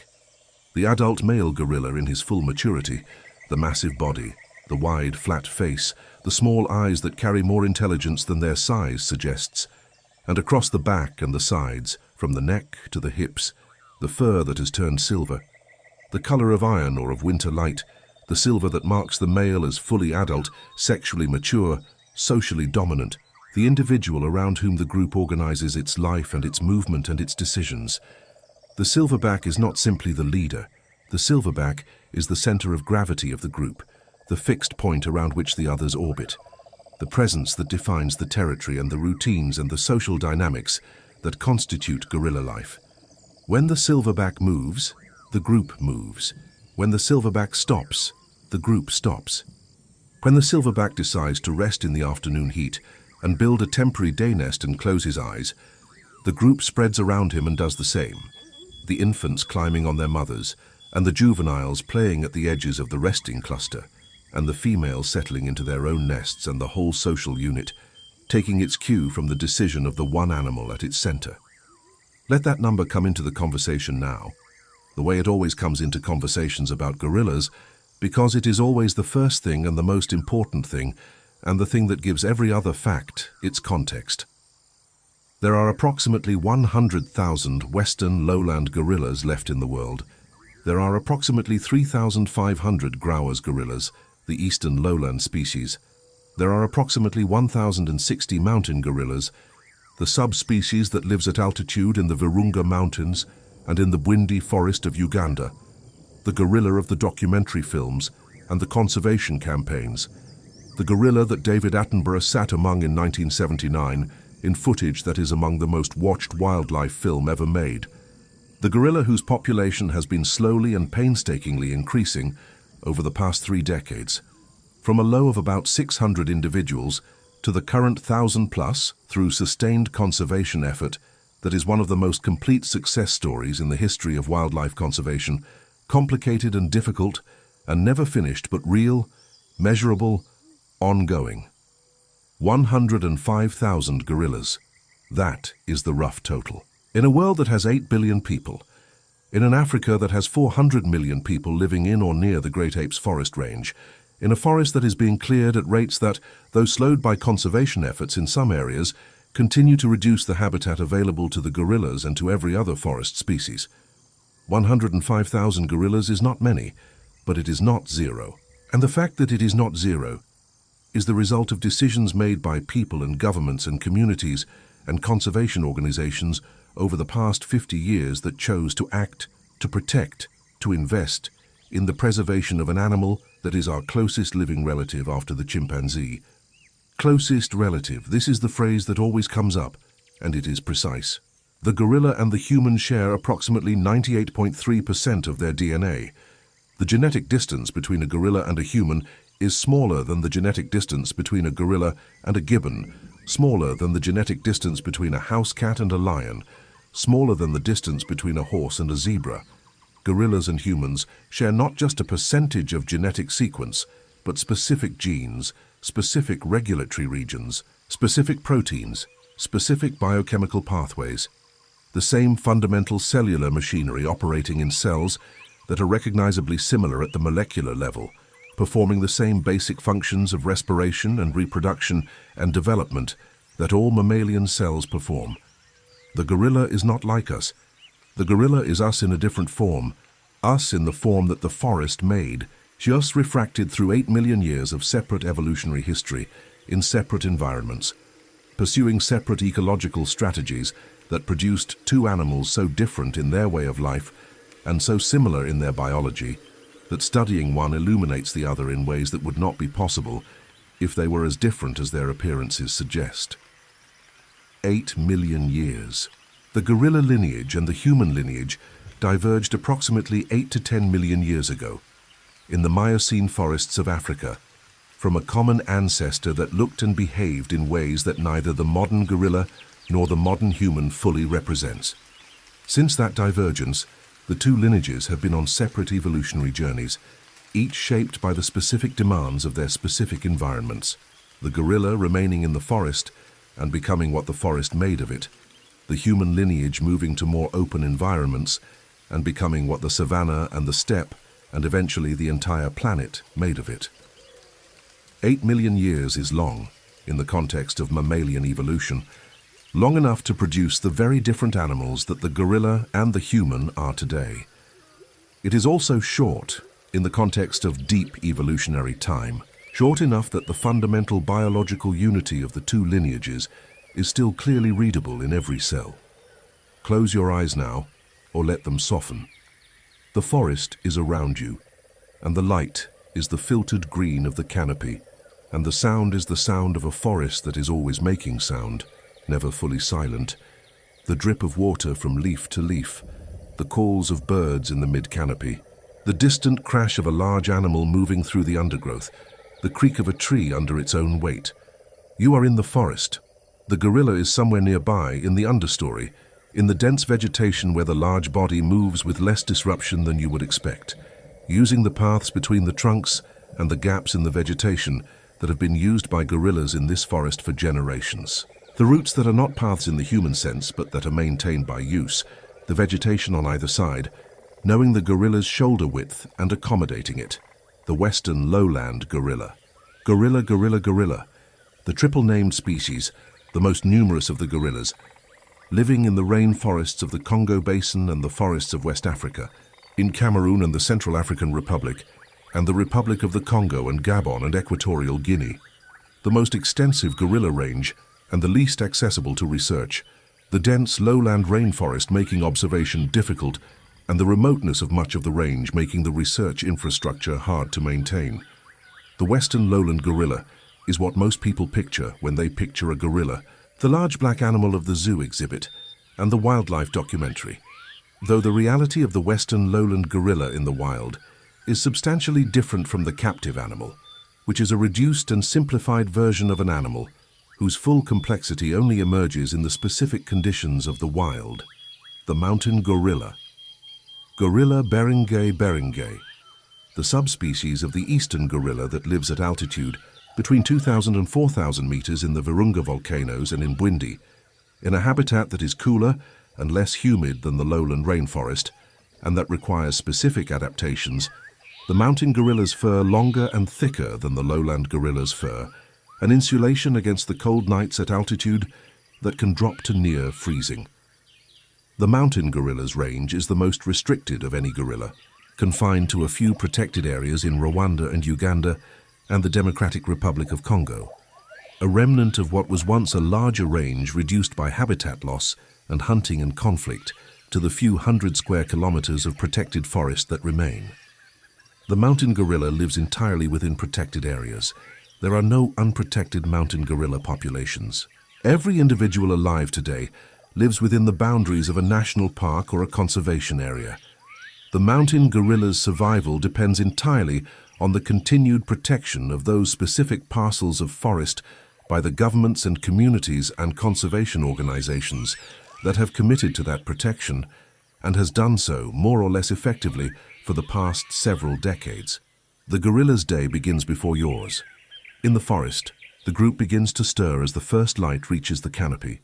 The infants waking and nursing, and the females stretching, and the juveniles beginning the play that will occupy them for much of the morning. The silverback wakes last, or wakes when the group's movement wakes him, and he rises from his night nest and sits for a moment in the morning stillness, and then begins to move, and the group assembles around him, and the day begins. The direction of travel is the silverback's decision. He knows the range. He has been in this forest for his entire adult life, building the mental map of it that every silverback builds over years of ranging, the locations of the food plants in each season, the water sources, the areas of dense vegetation that offer shelter from rain, the clearings where the sunlight reaches the forest floor, and where the herbs that the gorillas prefer grow in abundance. The silverback navigates the group through the forest toward food, and the group follows. The gorilla eats for most of the morning. The western lowland gorilla in the forest is predominantly a frugivore, eating fruit when it is available, which in the diverse forest of the Congo Basin means eating a great variety of fruit species as they come into season across the year. The gorilla's knowledge of the forest, including a sophisticated awareness of the phenology of dozens of fruit species, which trees fruit in which months, where in the range the ripe fruit is at any given time, how to route the day's travel to maximize the encounter with ripe fruit. This knowledge is not instinctive.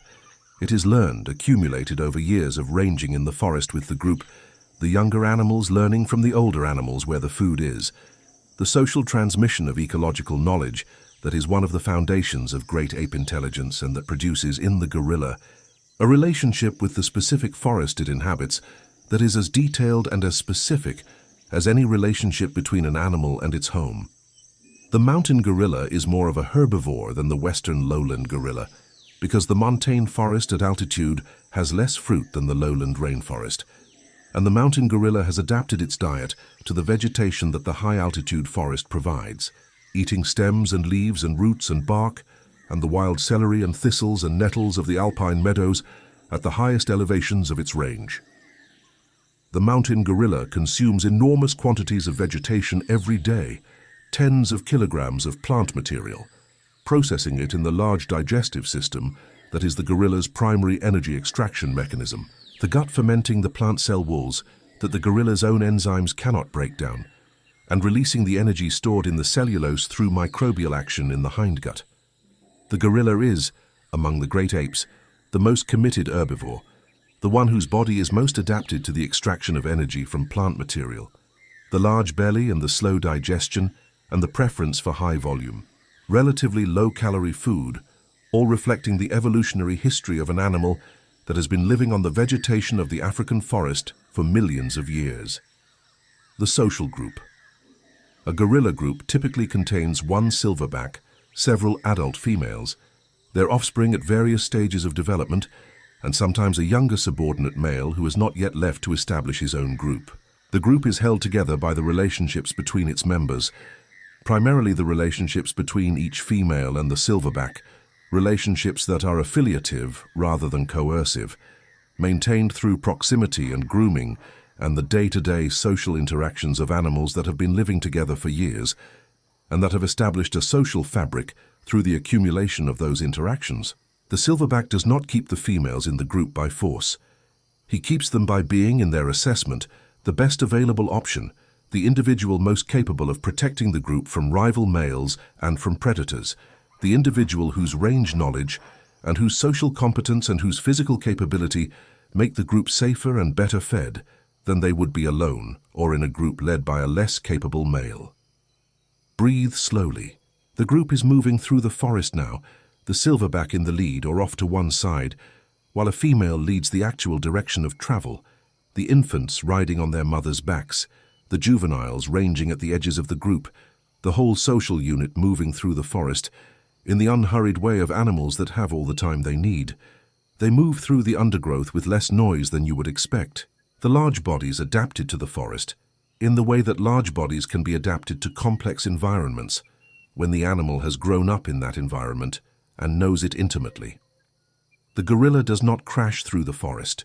It moves through the forest, using the gaps and the established roots, bending the stems that are in the way and releasing them as it passes. The gorilla's hands. The hands of the gorilla are the most immediately recognizable feature of the animal's kinship with humans. The wide palms and the long fingers and the opposable thumb, the nails rather than claws, the fingerprints that are unique to each individual in the same way that human fingerprints are unique, the creases and the lines and the texture of the skin that vary from individual to individual, and that are, if you know how to read them, as identifying as a face. The gorilla's hands are used for feeding, for social grooming, for nest building, for communication, for play, for climbing, for knuckle walking on the ground. The hands functioning in all of these contexts with a flexibility and a precision that reflects the long evolutionary history of the primate hand, the structure that more than any other single anatomical feature defines the order primates, and that has, in the human lineage, become the tool that built the world we live in. The gorilla knuckle walks. It does not walk upright, except briefly in certain social contexts. The display of the silverback, or the bipedal posture, assumed when the hands are needed for carrying food. The gorilla moves on the ground on all fours, but not on the palms of the hands. It walks on the middle knuckles of the fingers curled and the weight borne on the dorsal surface of the middle phalanges, a posture that keeps the hands off the ground and that allows the long fingers to function as weight-bearing columns while remaining available for other uses. Knuckle walking is not a compromise between bipedalism and quadrupedalism. It is a specific adaptation that evolved in the African ape lineage independently of any human walking. A solution to the problem of how to support a large, heavy body on the ground while retaining the long, grasping hands that life in the trees and feeding on fruits and vegetation requires. The silverback's display. When a rival male approaches, or when the group is threatened, or sometimes for reasons that are not immediately obvious to human observers, the silverback performs the display that has made the gorilla famous, and that is, in its full execution, one of the most impressive behavioral performances in the animal kingdom. It begins with hooting calls that accelerate in pace and volume, the silverback standing upright or staying on all fours while the calls rise to a crescendo. Then the chest beats, both hands alternating in a rapid tattoo on the pectoral muscles, producing a sound that carries through the forest for hundreds of meters and that announces the displayer's presence, size, and social status to every gorilla in the area. Then a sideways run, crashing through the vegetation, tearing branches, throwing foliage. The whole sequence lasting perhaps 30 seconds and ending with a ground slap, both palms on the earth, a final punctuation. The display is threat and information simultaneously. It is the silverback saying, "I am here, I am large, I am capable, and if you are thinking about testing me, you should think carefully." The chest beat is not, as popular culture has sometimes suggested, a random aggressive behavior. It is a structured communication, the sound produced varying with the size of the animal. The larger the chest, the lower and louder the sound, giving rival males at a distance a reliable acoustic assessment of the displayer's body size without requiring a visual encounter. The chest beat is honest signaling, the physical law of acoustics ensuring that a smaller animal cannot produce the same sound as a larger one, regardless of its effort, so that the sound carries accurate information about the animal's size and therefore about the likely outcome of a physical confrontation. Gorillas assess each other through their displays, rather than through their fights. The display usually settling the question of relative dominance without either animal needing to risk the injury that a physical fight between two large, powerful primates would involve. The gorilla's memory. Individual gorillas are recognized by the researchers who study them for decades. The long-term study sites at Bwindi and in the Virungas have produced individual life histories stretching back 40 years or more. Records of births and deaths and group transfers and dominance changes that are detailed enough to allow analysis of the factors that influence gorilla survival and reproduction, in the same way that long-term studies of human populations allow demographic analysis. In these records, the gorillas appear as individuals, each one with its own temperament and its own history and its own specific relationships with specific other individuals that persist over years. The researchers who spend years in the field with specific gorilla groups describe relationships with individual animals that are as specific and as textured as any long-term human acquaintance, each animal known in its individuality, its specific behaviors and preferences and reactions, its position in the social fabric of the group, its history. The gorilla is not a type. It is an individual, and it has been an individual for its entire life, known as an individual to the other members of its group, each of whom maintains specific relationships with each of the others in the way that all long-term social groups maintain specific relationships between their members. The gorilla infant. Born after an 8.5-month gestation weighing about 2 kilograms, the infant gorilla is the most helpless newborn of any of the great apes, unable to support its own weight, unable to cling independently for the first few weeks of life, requiring constant physical contact with its mother and constant support from her hands. The mother carries the infant against her chest for the first weeks, cradling it, supporting its head, nursing it on demand. The infant suckling stimulating the milk production that will sustain it for the next 3 to 4 years. The infant begins to experiment with locomotion at a few months old, the first tentative crawling movements on the mother's body, and by 6 months is riding on the mother's back, the gorilla form of the infant carrier that every human culture has independently invented. The infant on the back, leaving the mother's hands free for feeding and locomotion, while keeping the infant in physical contact with her and able to nurse when it needs to.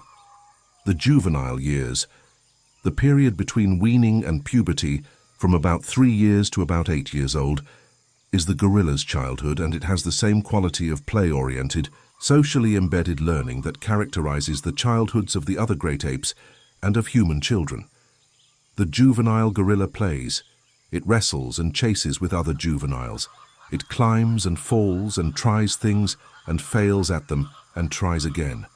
It observes the adults in the group and experiments with the behaviors it sees, the food processing, the nest building, the social interactions, all of the things it will need to do as an adult. practiced in the low-stakes context of juvenile play, where mistakes have low consequences, and the corrections of more experienced individuals are available. The juvenile gorilla is accumulating the behavioral repertoire of adult gorilla life through practice and observation and social learning, in the same way that human children accumulate the behavioral repertoire of adult human life, and the parallel is not accidental. It is the same process, the same neural architecture doing the same thing, the prolonged juvenile period that the great apes share, being one of the features that makes them what they are, the biological substrate for the kind of learning and the kind of social complexity that distinguishes the great apes from most other primates. The rain. In the forest it rains often. The equatorial rainforest exists because the equatorial atmosphere receives more solar energy than any other part of the Earth's surface, and the evapotranspiration of the forest itself recycles enormous quantities of water into the atmosphere, and both of these factors produce the frequent and heavy rainfall that maintains the forest. 2,000 millimeters or more of rainfall per year in the Congo Basin, falling sometimes in brief intense downpours, and sometimes in long steady rains that continue for hours. The gorilla has no shelter from the rain. It does not build structures that keep the rain out. It sits in the rain, or it sits under the canopy, where the leaf cover is dense enough to intercept some of the rainfall before it reaches the ground, and it waits for the rain to stop.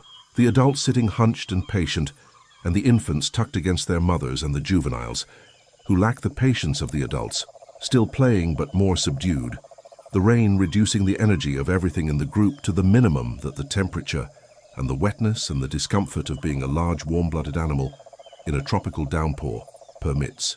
The gorilla in the rain is not miserable in the way a human would be miserable in the rain without shelter. It is inconvenienced.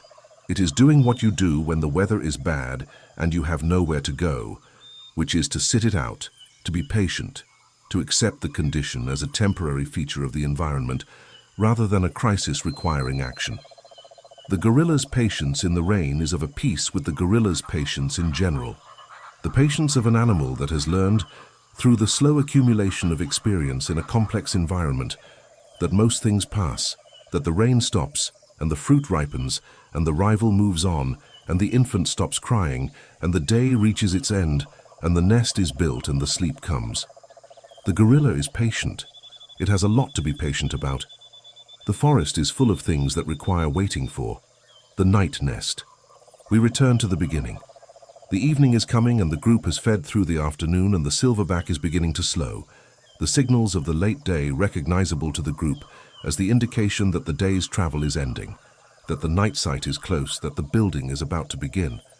The female breaks branches and folds them under her, bending the stems of the surrounding vegetation into the circular platform that is the gorilla's only construction, the only thing the gorilla builds. The nest takes 5 minutes.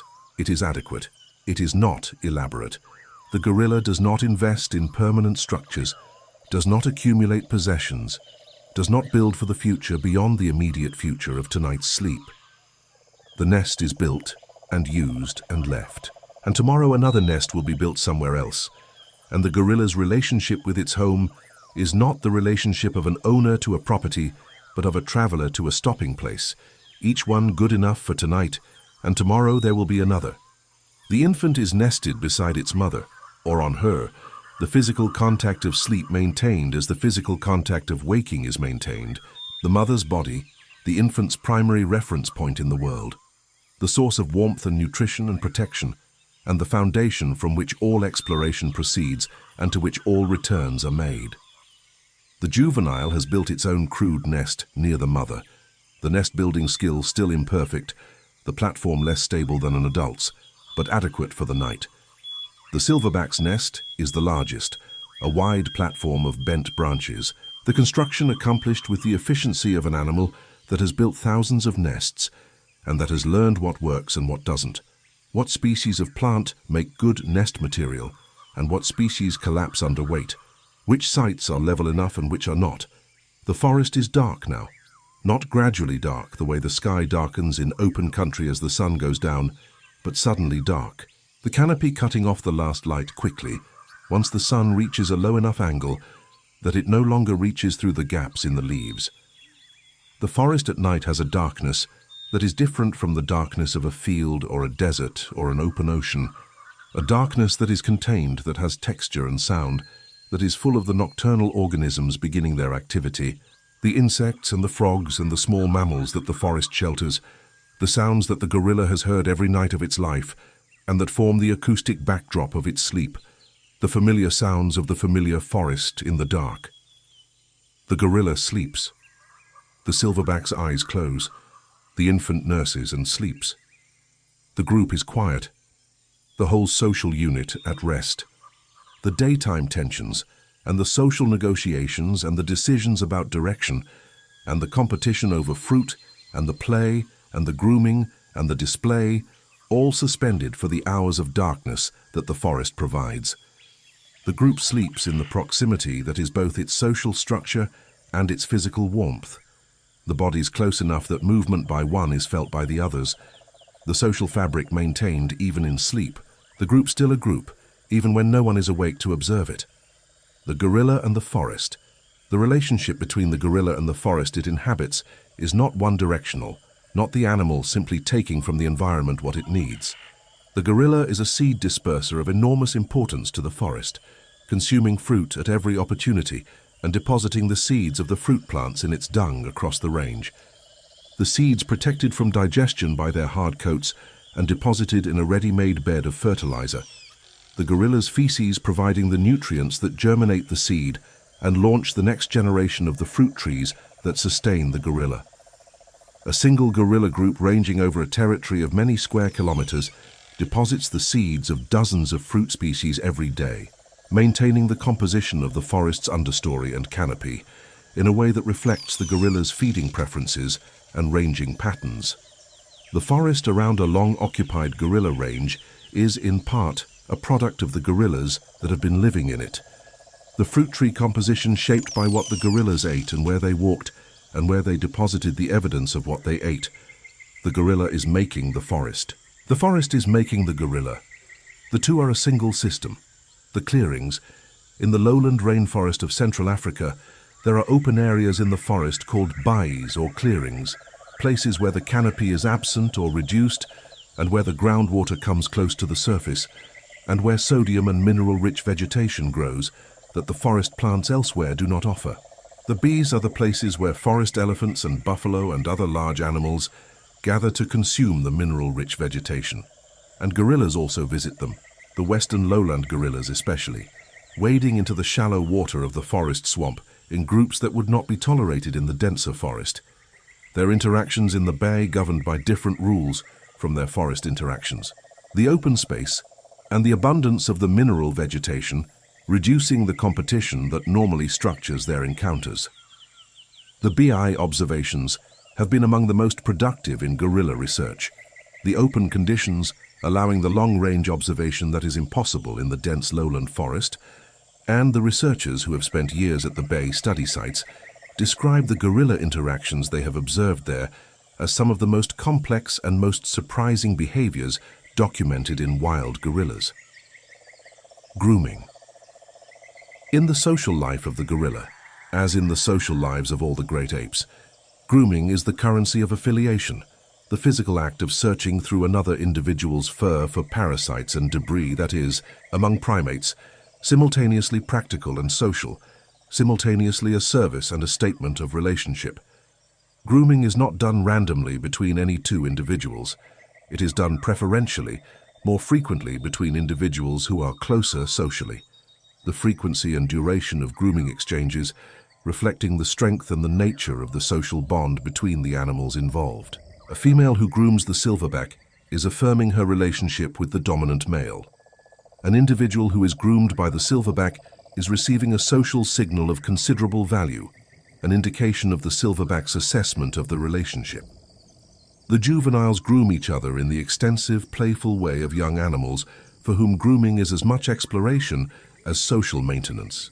The mother grooms her infant with the focused attention of an individual for whom the clean and parasite-free condition of the infant is both a health imperative and a social expression. The care of the infant visible to every member of the group and signaling the mother's investment in her offspring. The gorilla's intelligence. The gorilla has been the subject of significant research into great ape cognition since the 1970s, when researchers first began to ask seriously what the great apes were capable of understanding and expressing. The gorilla Koko, raised by researcher Francine Patterson and taught American Sign Language, became famous for the size of her vocabulary and the apparent sophistication of her use of it, producing novel combinations of signs to describe objects and concepts she had not been taught specific signs for, responding to questions in ways that seemed to demonstrate comprehension and intentionality, and in some of the most discussed instances, a capacity for reflection about her own emotional states. The interpretation of Koko's language use has been debated by cognitive scientists ever since, and the debate about what the gorilla's sign language use does and does not demonstrate about gorilla cognition continues. What is not debated is that Koko demonstrated a level of communicative flexibility and a capacity for learned symbolic behavior that was, before the language research with great apes began, not considered possible in any non-human animal. Wild gorilla cognition has been assessed through different means, through the observation of problem-solving behavior in the field, through experimental studies with captive animals, through the analysis of the complexity of their social behavior.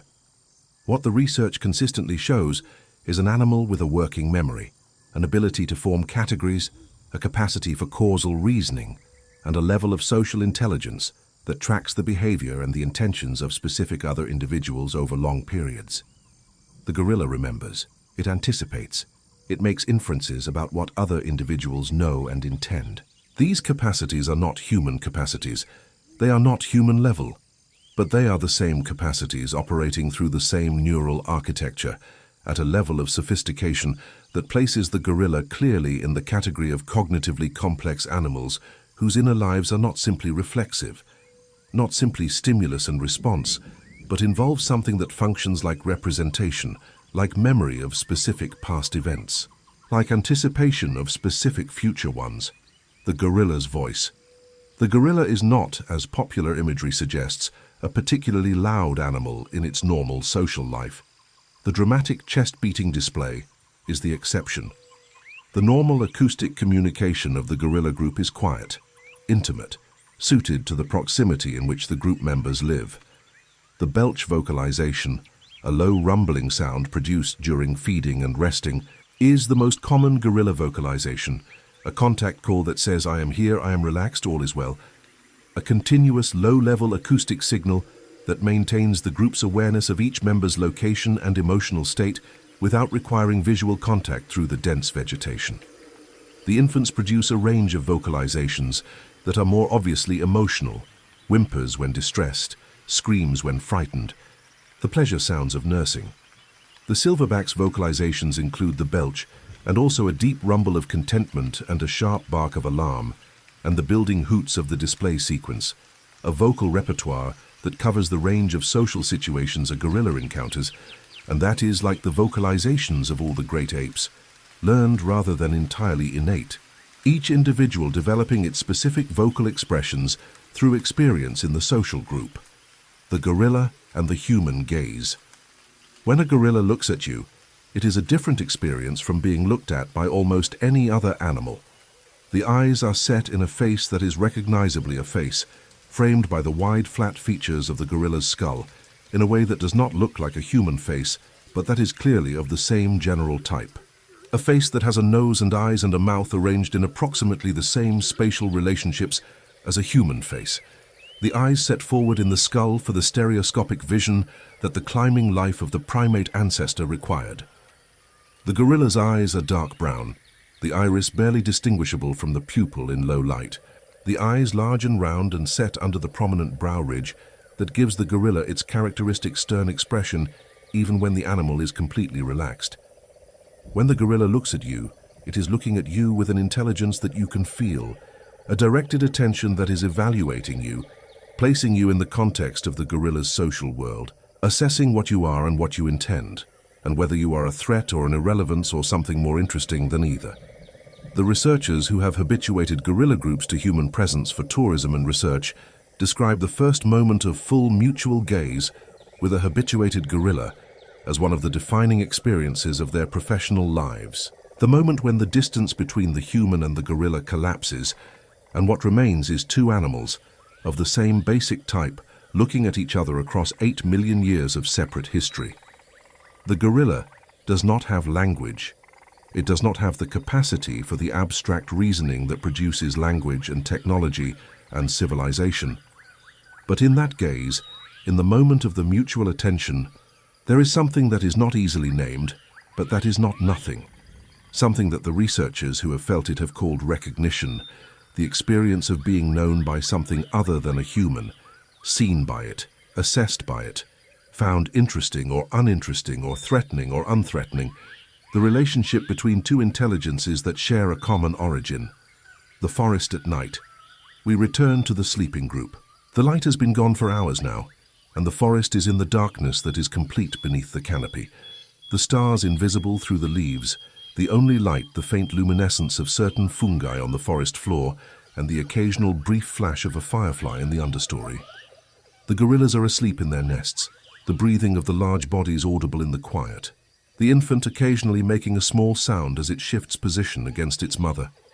The forest sounds continue around them, the katydids and the tree frogs and the distant call of a nightjar, the drip of the condensation from the leaves, the occasional crack of a branch settling. The silverback sleeps on his back or his side, the massive body at rest. The intelligence that navigates the group through the forest and manages its social life and protects it from rivals suspended in sleep. The brain doing what the brain does in sleep, consolidating the day's experience, repairing and maintaining, preparing for tomorrow. The silverback has been in this forest for 20 years.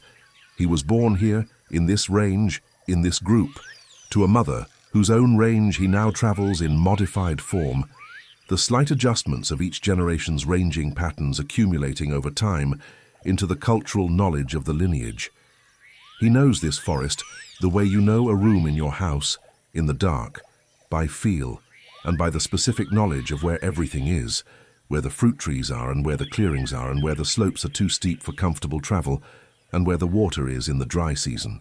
He will be in this forest for perhaps another 20 years, leading the group through the seasons of fruit abundance and fruit scarcity, managing the social tensions and the rival males and the needs of the infants and the decisions of the females. He will do what the silverbacks before him did, what the silverbacks after him will do, in the forest that was here before him and that will be here after him. The threat. The gorilla's world is not safe. It has never been fully safe. Predators have always been present, leopards most significantly.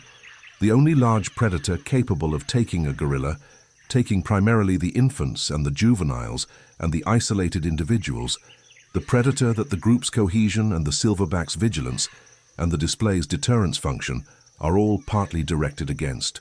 But the threat that the gorilla faces now is different from the threat of the leopard.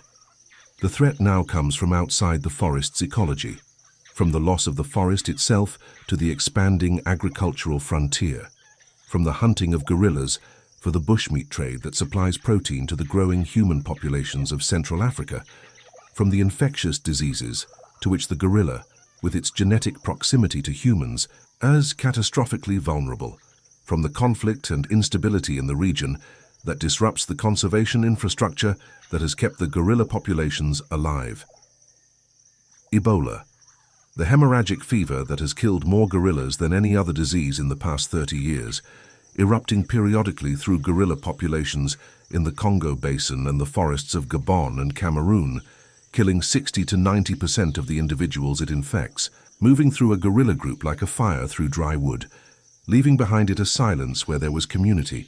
The Ebola outbreaks of the 1990s and 2000s killed tens of thousands of western lowland gorillas and great apes and fundamentally altered the population structure of some forest areas, eliminating entire groups from their ranges and leaving the forest empty in places where gorillas had been for generations. The disease continues to circulate in the forest, its reservoir in some bat species or other wildlife host that has not yet been definitively identified, and the threat of another outbreak is continuous. The conservation. And yet the gorilla persists. It persists in the forests of the Congo Basin and the mountains of the Virungas and Bwindi. in reduced numbers and in ranges reduced from their historical extent, but persists, the populations monitored, and the ranges protected, and the threats managed as well as the resources and the political will available allow.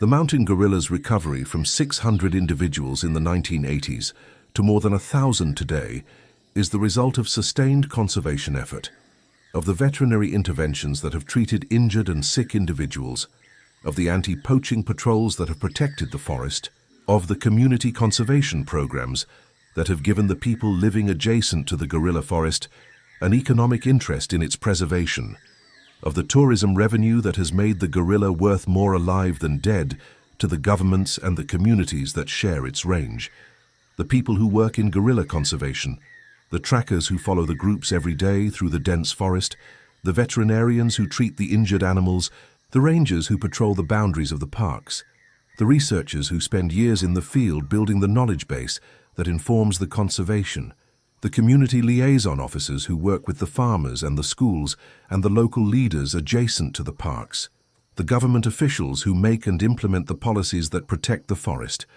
These are the people who have kept the gorilla alive through the past 50 years of pressure, and they are still there, still working, still patrolling, still treating, still educating, still arguing for the forest and the animals in it in the face of the enormous human needs that compete for the same land.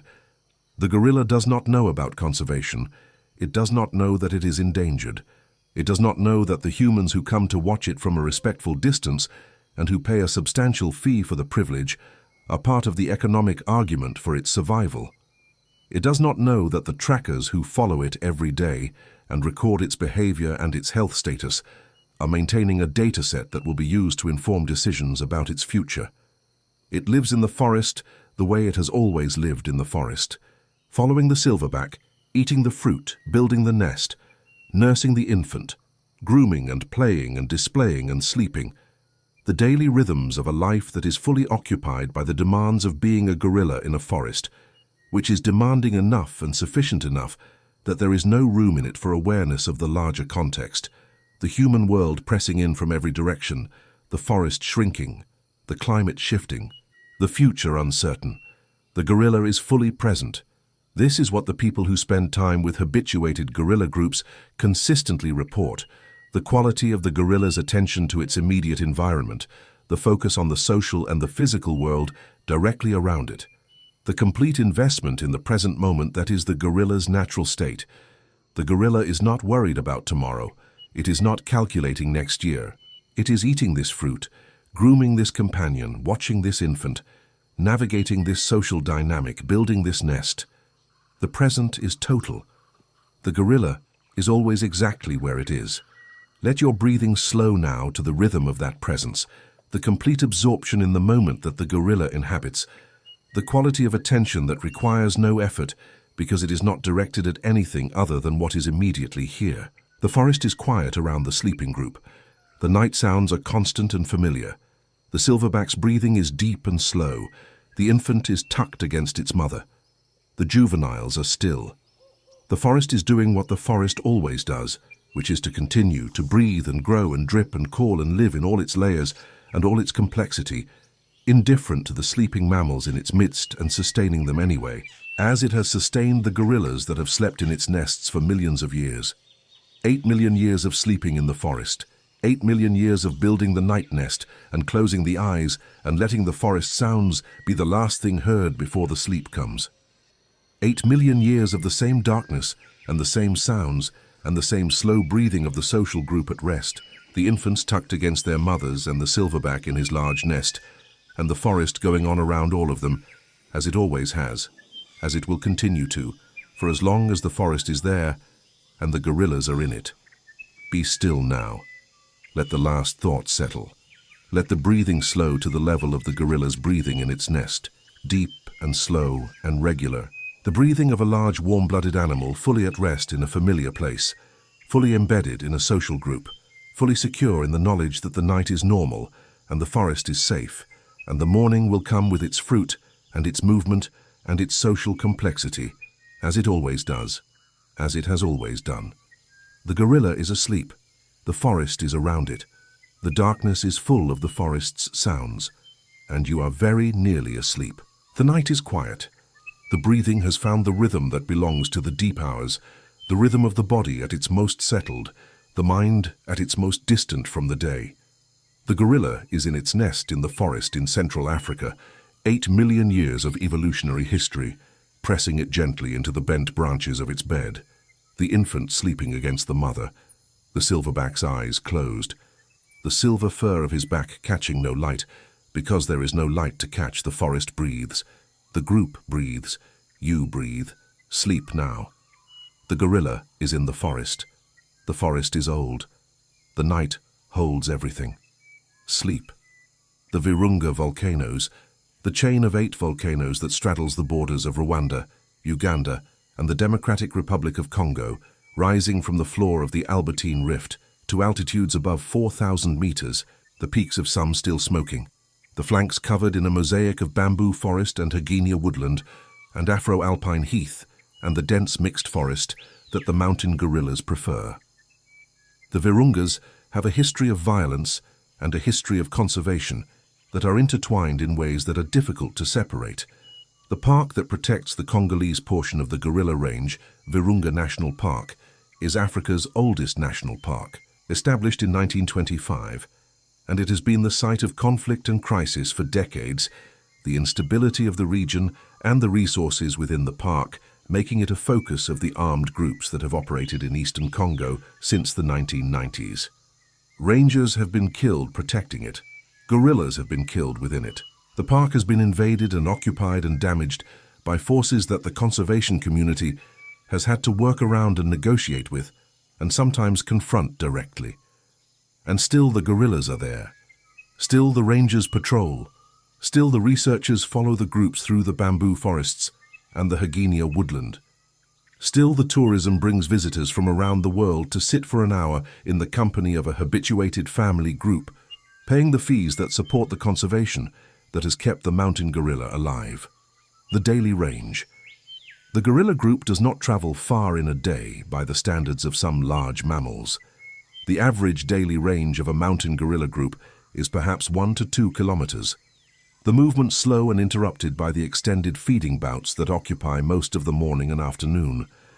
The western lowland gorilla may range a little further, following the distribution of ripe fruit across a larger territory, but even the most active gorilla groups rarely cover more than a few kilometers in a day. The gorilla's energy budget does not require long-distance travel. The forest provides enough in a small area to sustain the group without the long migrations that the more mobile large mammals of the open savanna undertake. The gorilla's relationship with its range is one of deep familiarity with a small area, the detailed knowledge of a small home territory that comes from decades of living in the same forest and learning its rhythms and its resources in every season. The alpha position and succession. When the silverback of a group ages and weakens, or when he dies, the group faces a crisis of succession whose resolution determines the future of the group.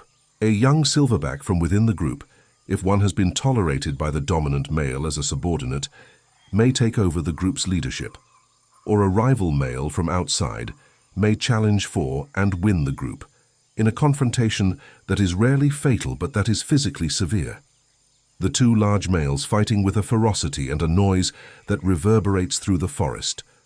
Or the group may disperse, the females and their young attaching themselves to different males in different groups, the social unit dissolving, and its members redistributed through the population. The outcome depends on the ages and the conditions of the individuals involved, and on the specific circumstances of the group at the time of the transition, and it is not predictable in advance. The succession of the silverback is one of the most significant events in a gorilla group's history, the event that determines whether the group continues as a recognizable social unit or whether it fragments and its members begin new affiliations with new individuals. The bamboo feeding. In the mountain gorilla's range, bamboo is a significant seasonal food source, the new bamboo shoots that emerge in the growing season, providing a high-calorie, high-protein food that the gorillas consume in large quantities when it is available. The image of the mountain gorilla feeding on bamboo, sitting back on its haunches and holding the bamboo shoot in both hands, and biting off sections with the apparent satisfaction of an animal consuming something it particularly enjoys, is one of the iconic images of mountain gorilla research and tourism. The large black animal in the green of the bamboo forest with the deliberately focused attention of feeding that makes the gorilla look, in that moment, less like a wild animal and more like a person having lunch. The bamboo is available only for a few months of the year, and the gorillas know exactly when it will be available and route their ranging to be in the bamboo forests during the bamboo season. The seasonal phenology of the bamboo incorporated into the group's annual movement pattern, the way the phenology of the fruit trees is incorporated into the ranging of the lowland gorillas, the gorillas' social bonds between females.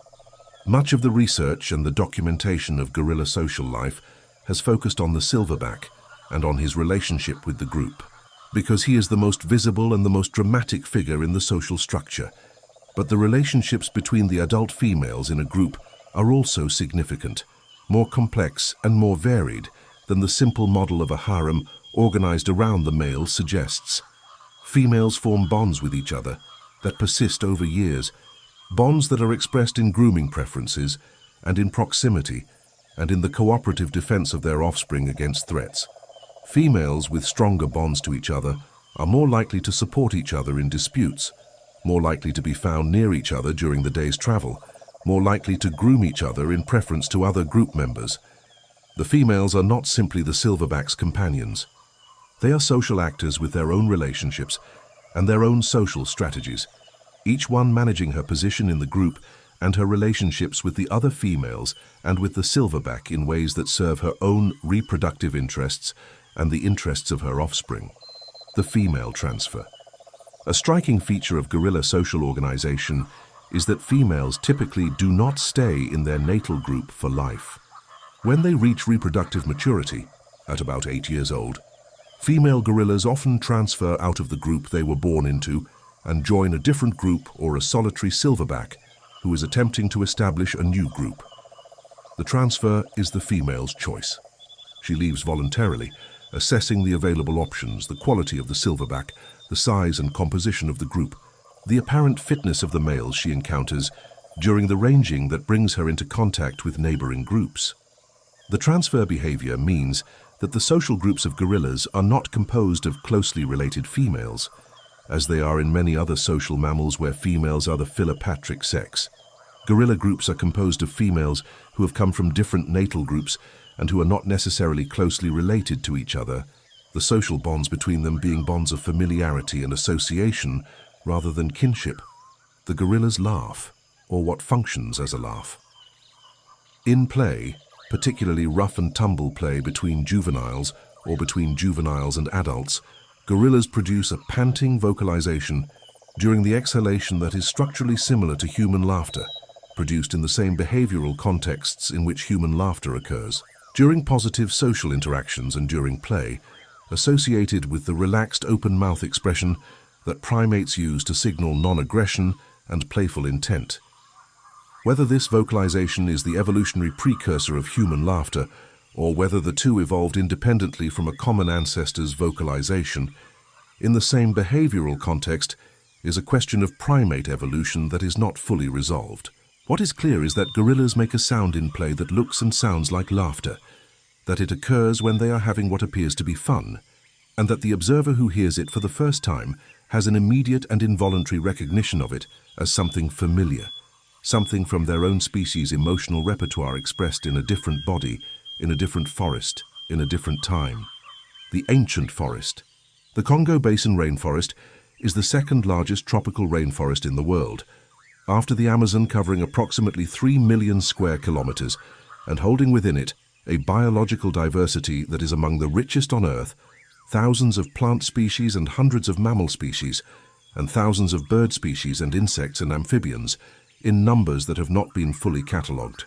The forest has been in something like its current form for millions of years, contracting during the ice ages when the climate dried and the forest retreated to refugia in wetter areas, and expanding again during the warm interglacials, but always present, always occupying the Congo Basin in some form, always providing the habitat that the gorillas and the forest elephants and the okapi and the bonobos and the hundreds of other species that have evolved to live in it require. The gorilla is a product of this forest shaped by it over millions of years, carrying in its body and its behavior the adaptations to a specific kind of forest in a specific climate on a specific continent, the Congo Basin forest, and no other. The forest is being cleared at the margins, the agricultural frontier advancing into it from every direction, as the human population of Central Africa grows and the demand for agricultural land increases.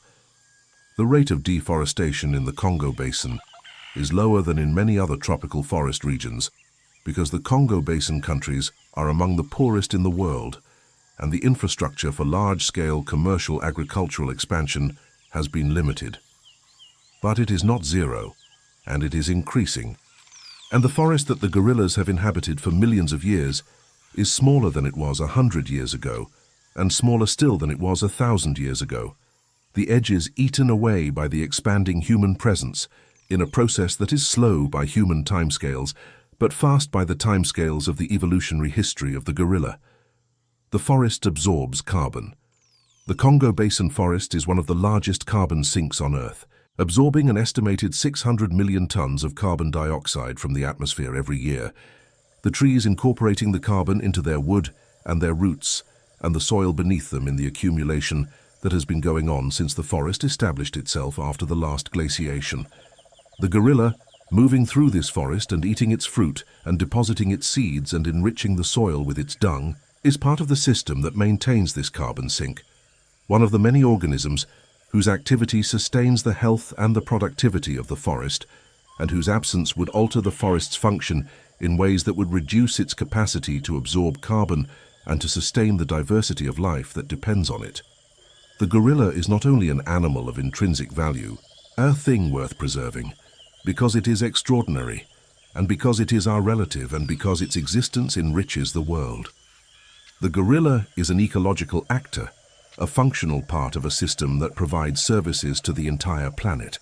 The carbon sequestration of the Congo Basin forest being one of those services, and the gorilla being one of the agents that maintains the forest in the condition that makes that service possible. Let these facts settle now, not as causes for anxiety but as context, as the larger frame within which the sleeping gorilla and its group exist tonight in the forest, in the dark, in the nest, in the ancient and continuous relationship between the animal and the forest that has produced both of them in their current forms.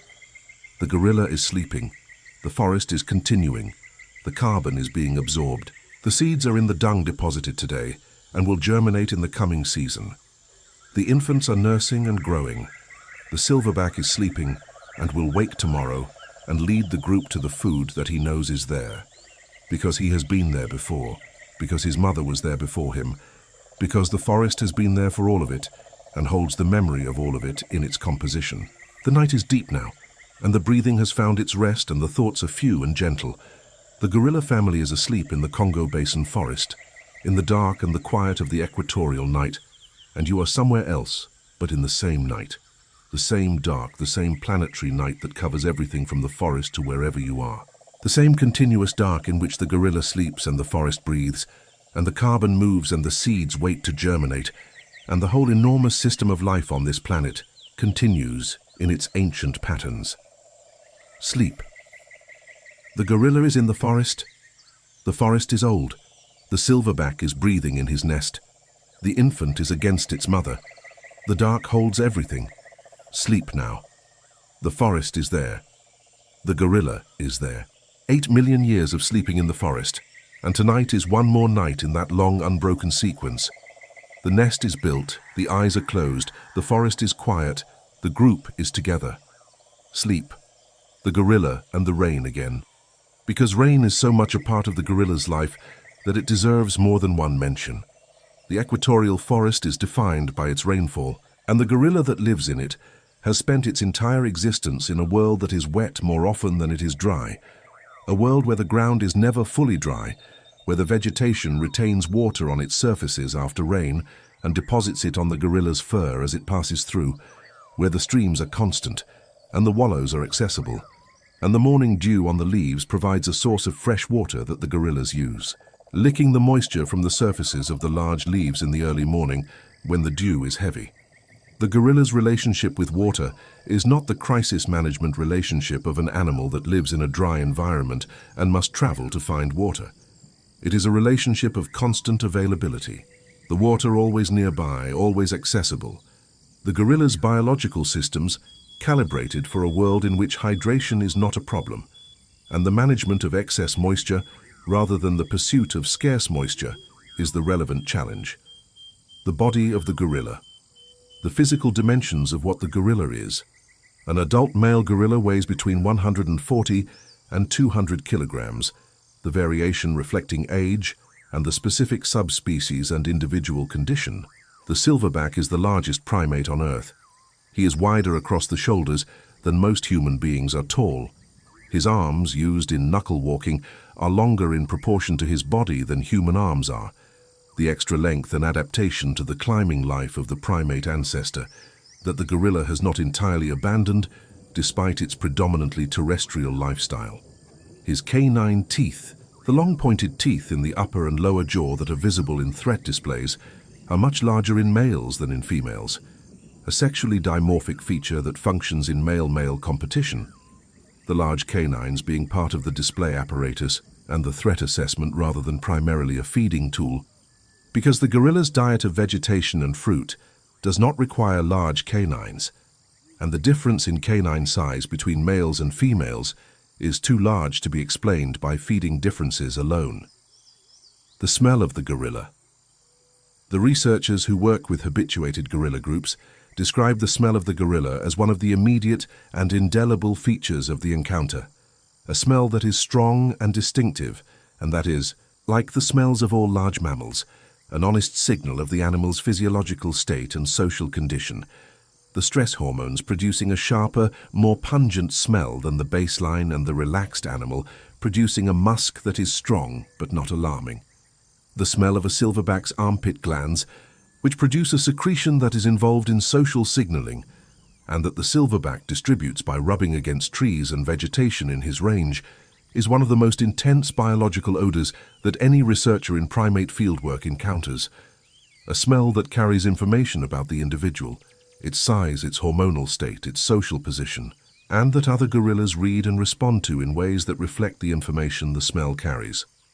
The olfactory world of the gorilla is richer than the olfactory world of the human, and the forest is full of the chemical information that the gorilla reads as it moves through it. Its own scent marks and those of neighboring groups, providing a chemical map of territory and recent activity that supplements the visual and auditory information of the forest.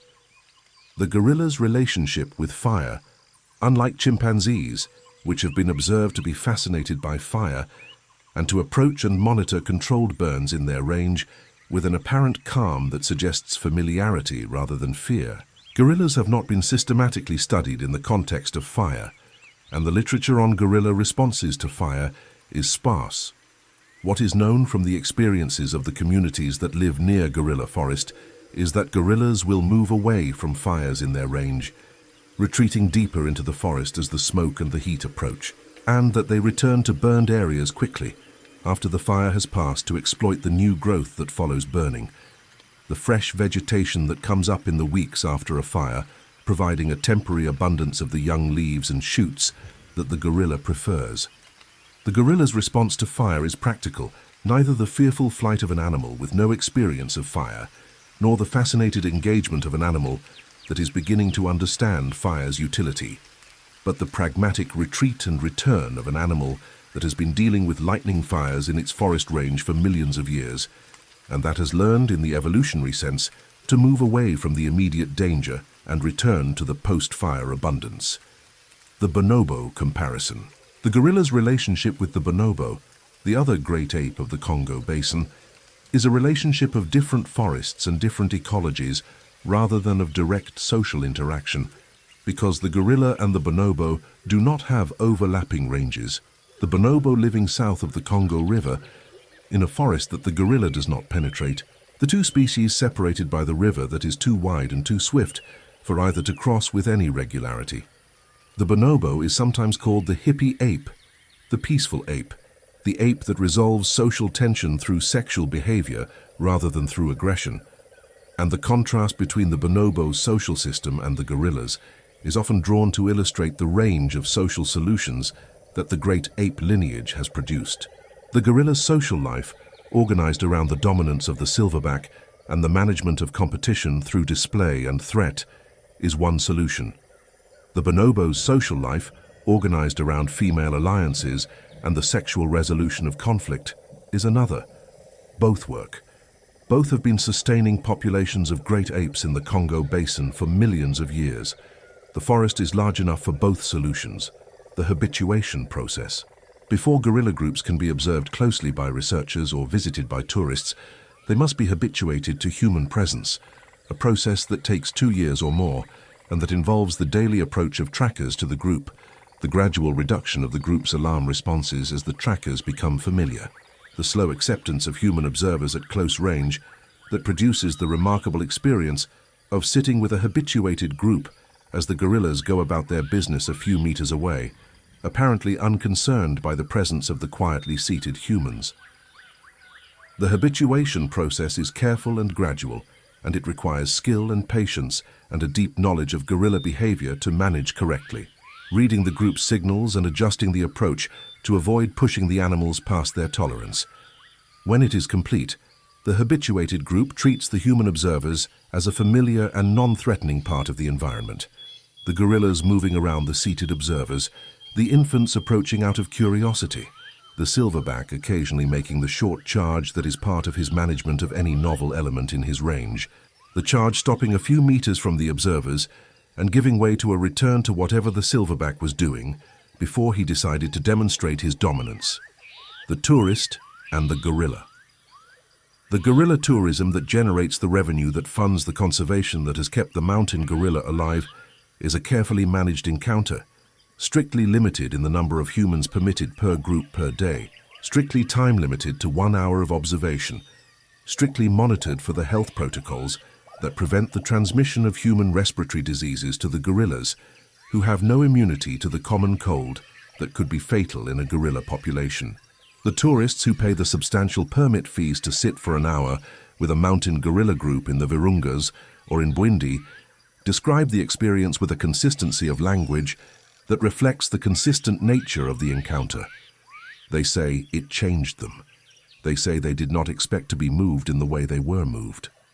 They say the gorilla looked at them and they felt something they cannot adequately describe.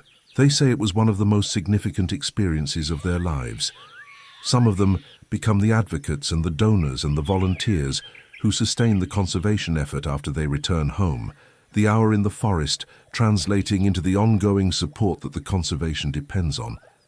The gorilla looks at the tourist looks at the gorilla. Something happens between them that is difficult to name, but that reliably produces a connection that the tourist carries home and does not forget. What the gorilla sees. When the gorilla looks at the human observer sitting quietly in its range, it is seeing something that 8 million years of evolutionary history has not prepared it for. A primate of the same general body plan, but different proportions. Lacking the gorilla's bulk and the silverback's silver fur and the heavy brow ridge, and in the same breath doing something recognizable, sitting quietly, making no threatening movements, making the same kind of sustained eye contact that gorillas make with each other in social assessment.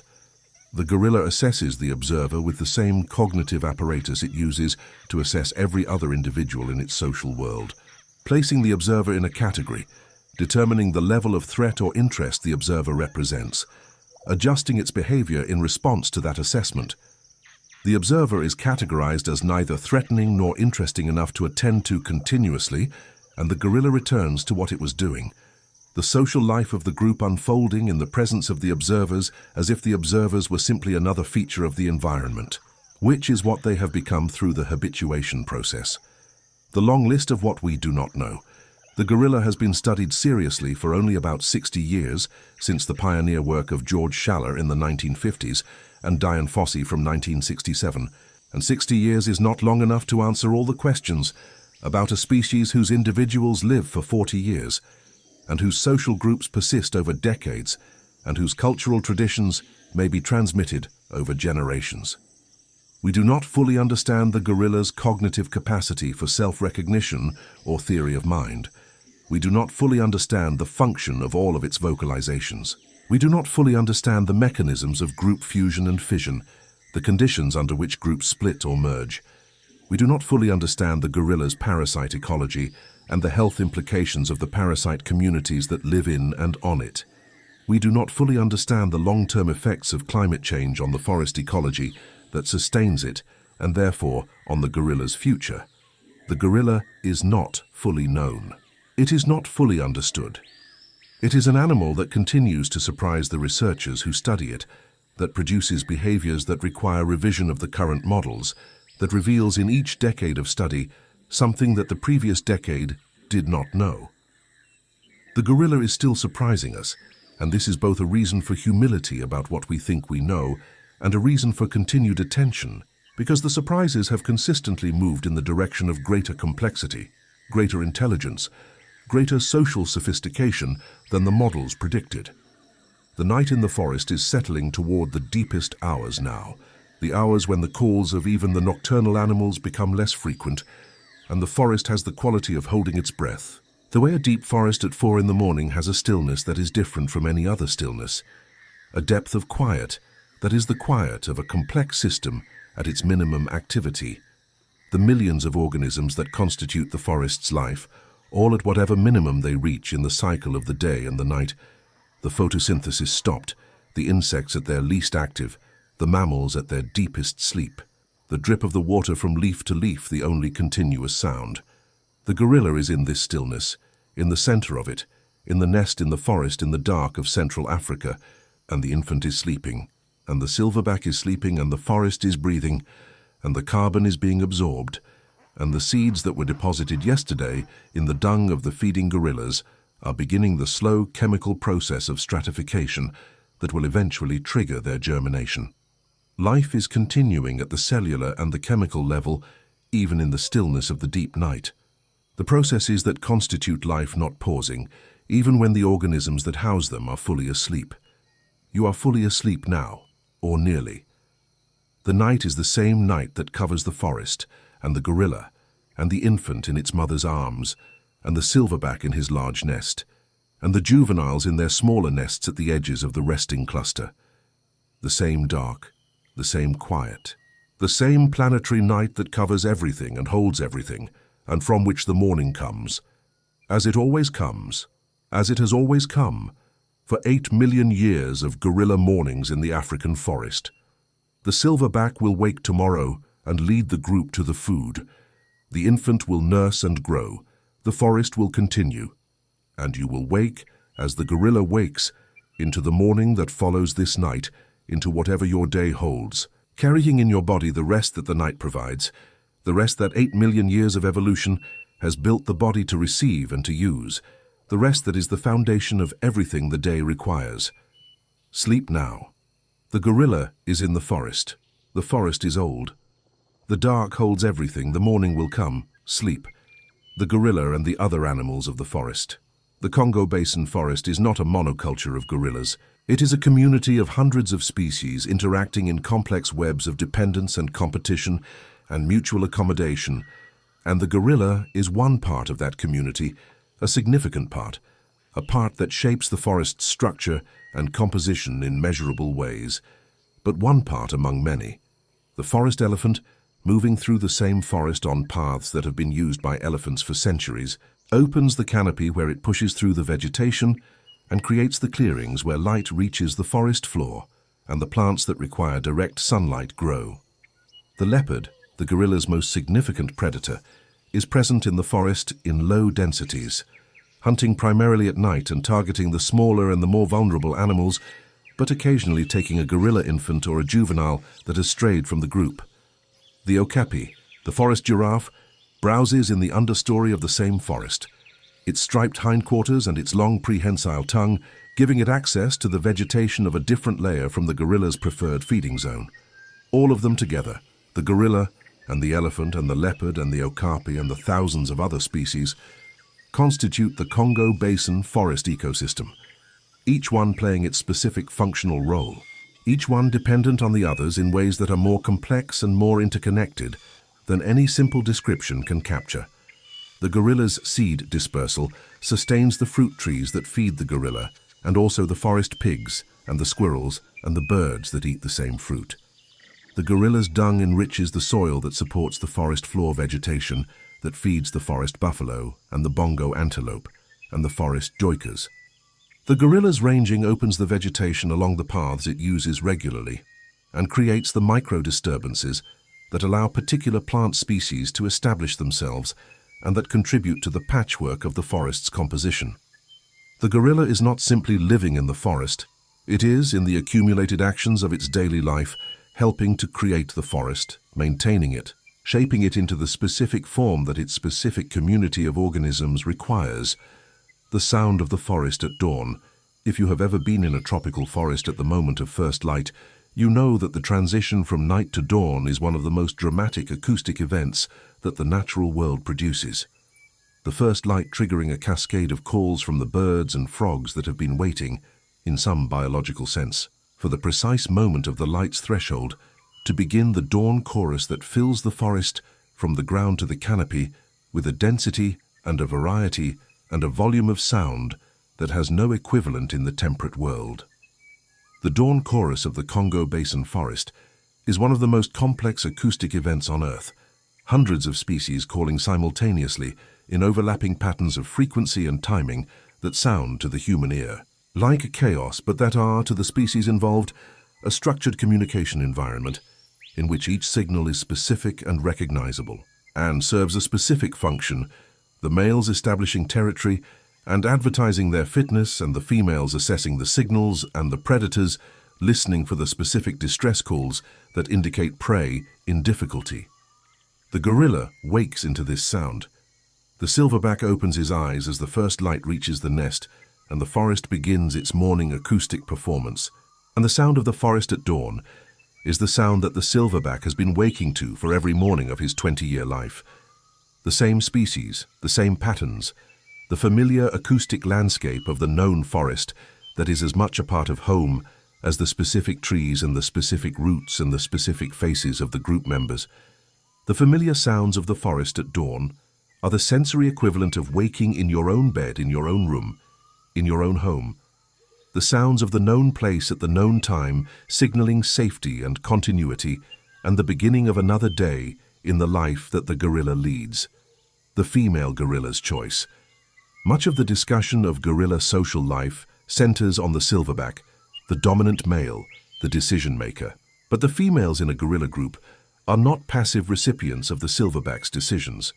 They are active participants in the social life of the group, making their own choices about proximity and affiliation and transfer, exercising agency within the constraints of the group's social structure. A female who chooses to leave a group and join a different male is making a significant decision about her reproductive future, assessing the available alternatives and choosing based on criteria that reflect her reproductive interests. The quality of the silverback, the size and composition of the group, the range quality of the territory the group occupies. The female's choice is constrained by the power structures of gorilla society in ways that the choices of human females in egalitarian societies are not. But within those constraints, the female gorilla exercises real agency, makes real choices, and those choices determine the composition of gorilla groups over time. The Dian Fossey legacy. The gorilla is more widely known and more intensively protected today than it would be without the life and work of Dian Fossey, the American researcher who spent 18 years in the Virunga Mountains studying the mountain gorillas, and who was killed in her cabin at the Karisoki Research Center in 1985, in circumstances that have never been fully resolved.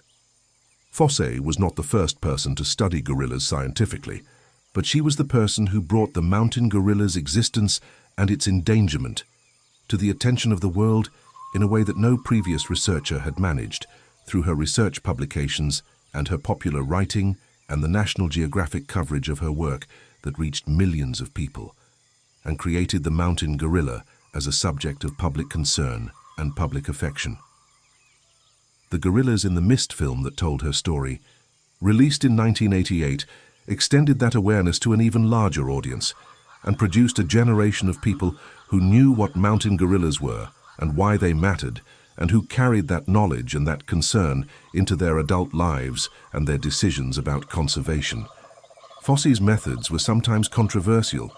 Her confrontational approach to the poachers who operated in the Virungas, earning her enemies as well as allies, and the debate about the right approach to conservation in communities where the human needs are pressing and the alternatives to poaching are limited, has continued since her death.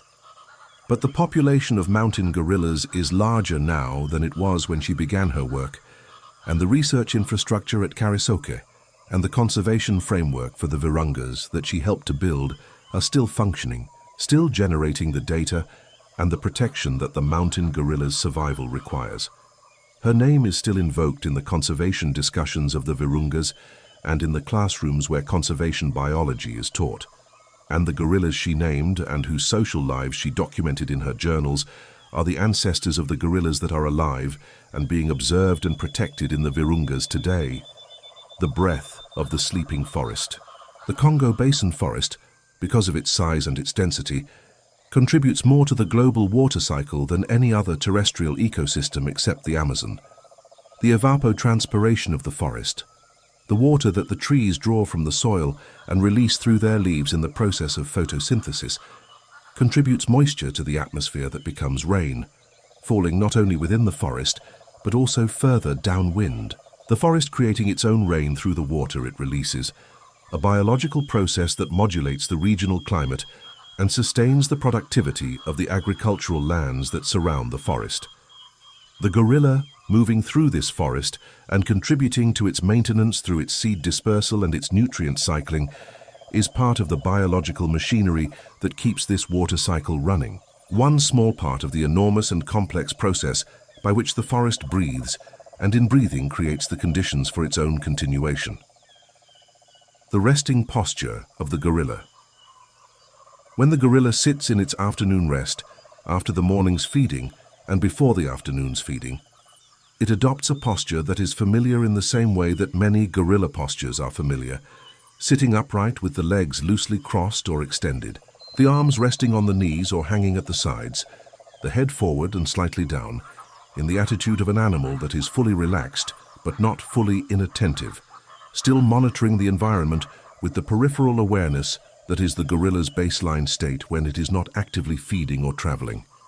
In this posture, the gorilla looks like someone resting, not performing rest, not the exaggerated horizontal collapse of an exhausted animal, but the easy, comfortable sitting rest of an animal that is taking a break in the middle of a day that has been and will continue to be primarily about eating, that is digesting and waiting and available to whatever social interaction the group produces in the next hour.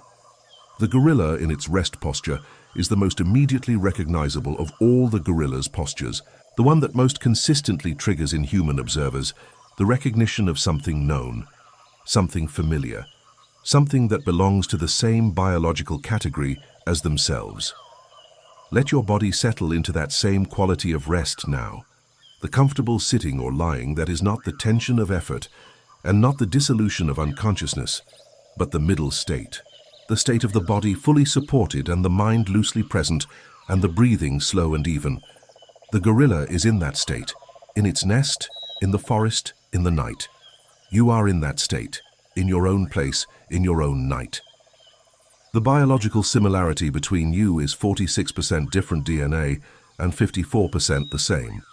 And the 54% that is the same includes the neurotransmitter systems that regulate sleep, and the hormonal systems that govern rest, and the physiological processes that the body performs in the hours of the night to repair and restore itself. The gorilla sleeps the same sleep. The gorilla's body does the same work in the dark hours that your body does, the same cellular maintenance, the same memory consolidation, the same preparation for the day that follows. 8 million years of the same sleep, the same dark, the same rest, the same morning coming after. The forest holds the gorilla, the night holds you. The dark holds everything, sleep. The silverback is breathing in his nest. The infant is against its mother. The forest is going on, and you are asleep in the same ancient dark. in the same rest that the body has been coming to at the end of every day, for as long as there have been bodies to rest. Sleep. The morning will come. Sleep.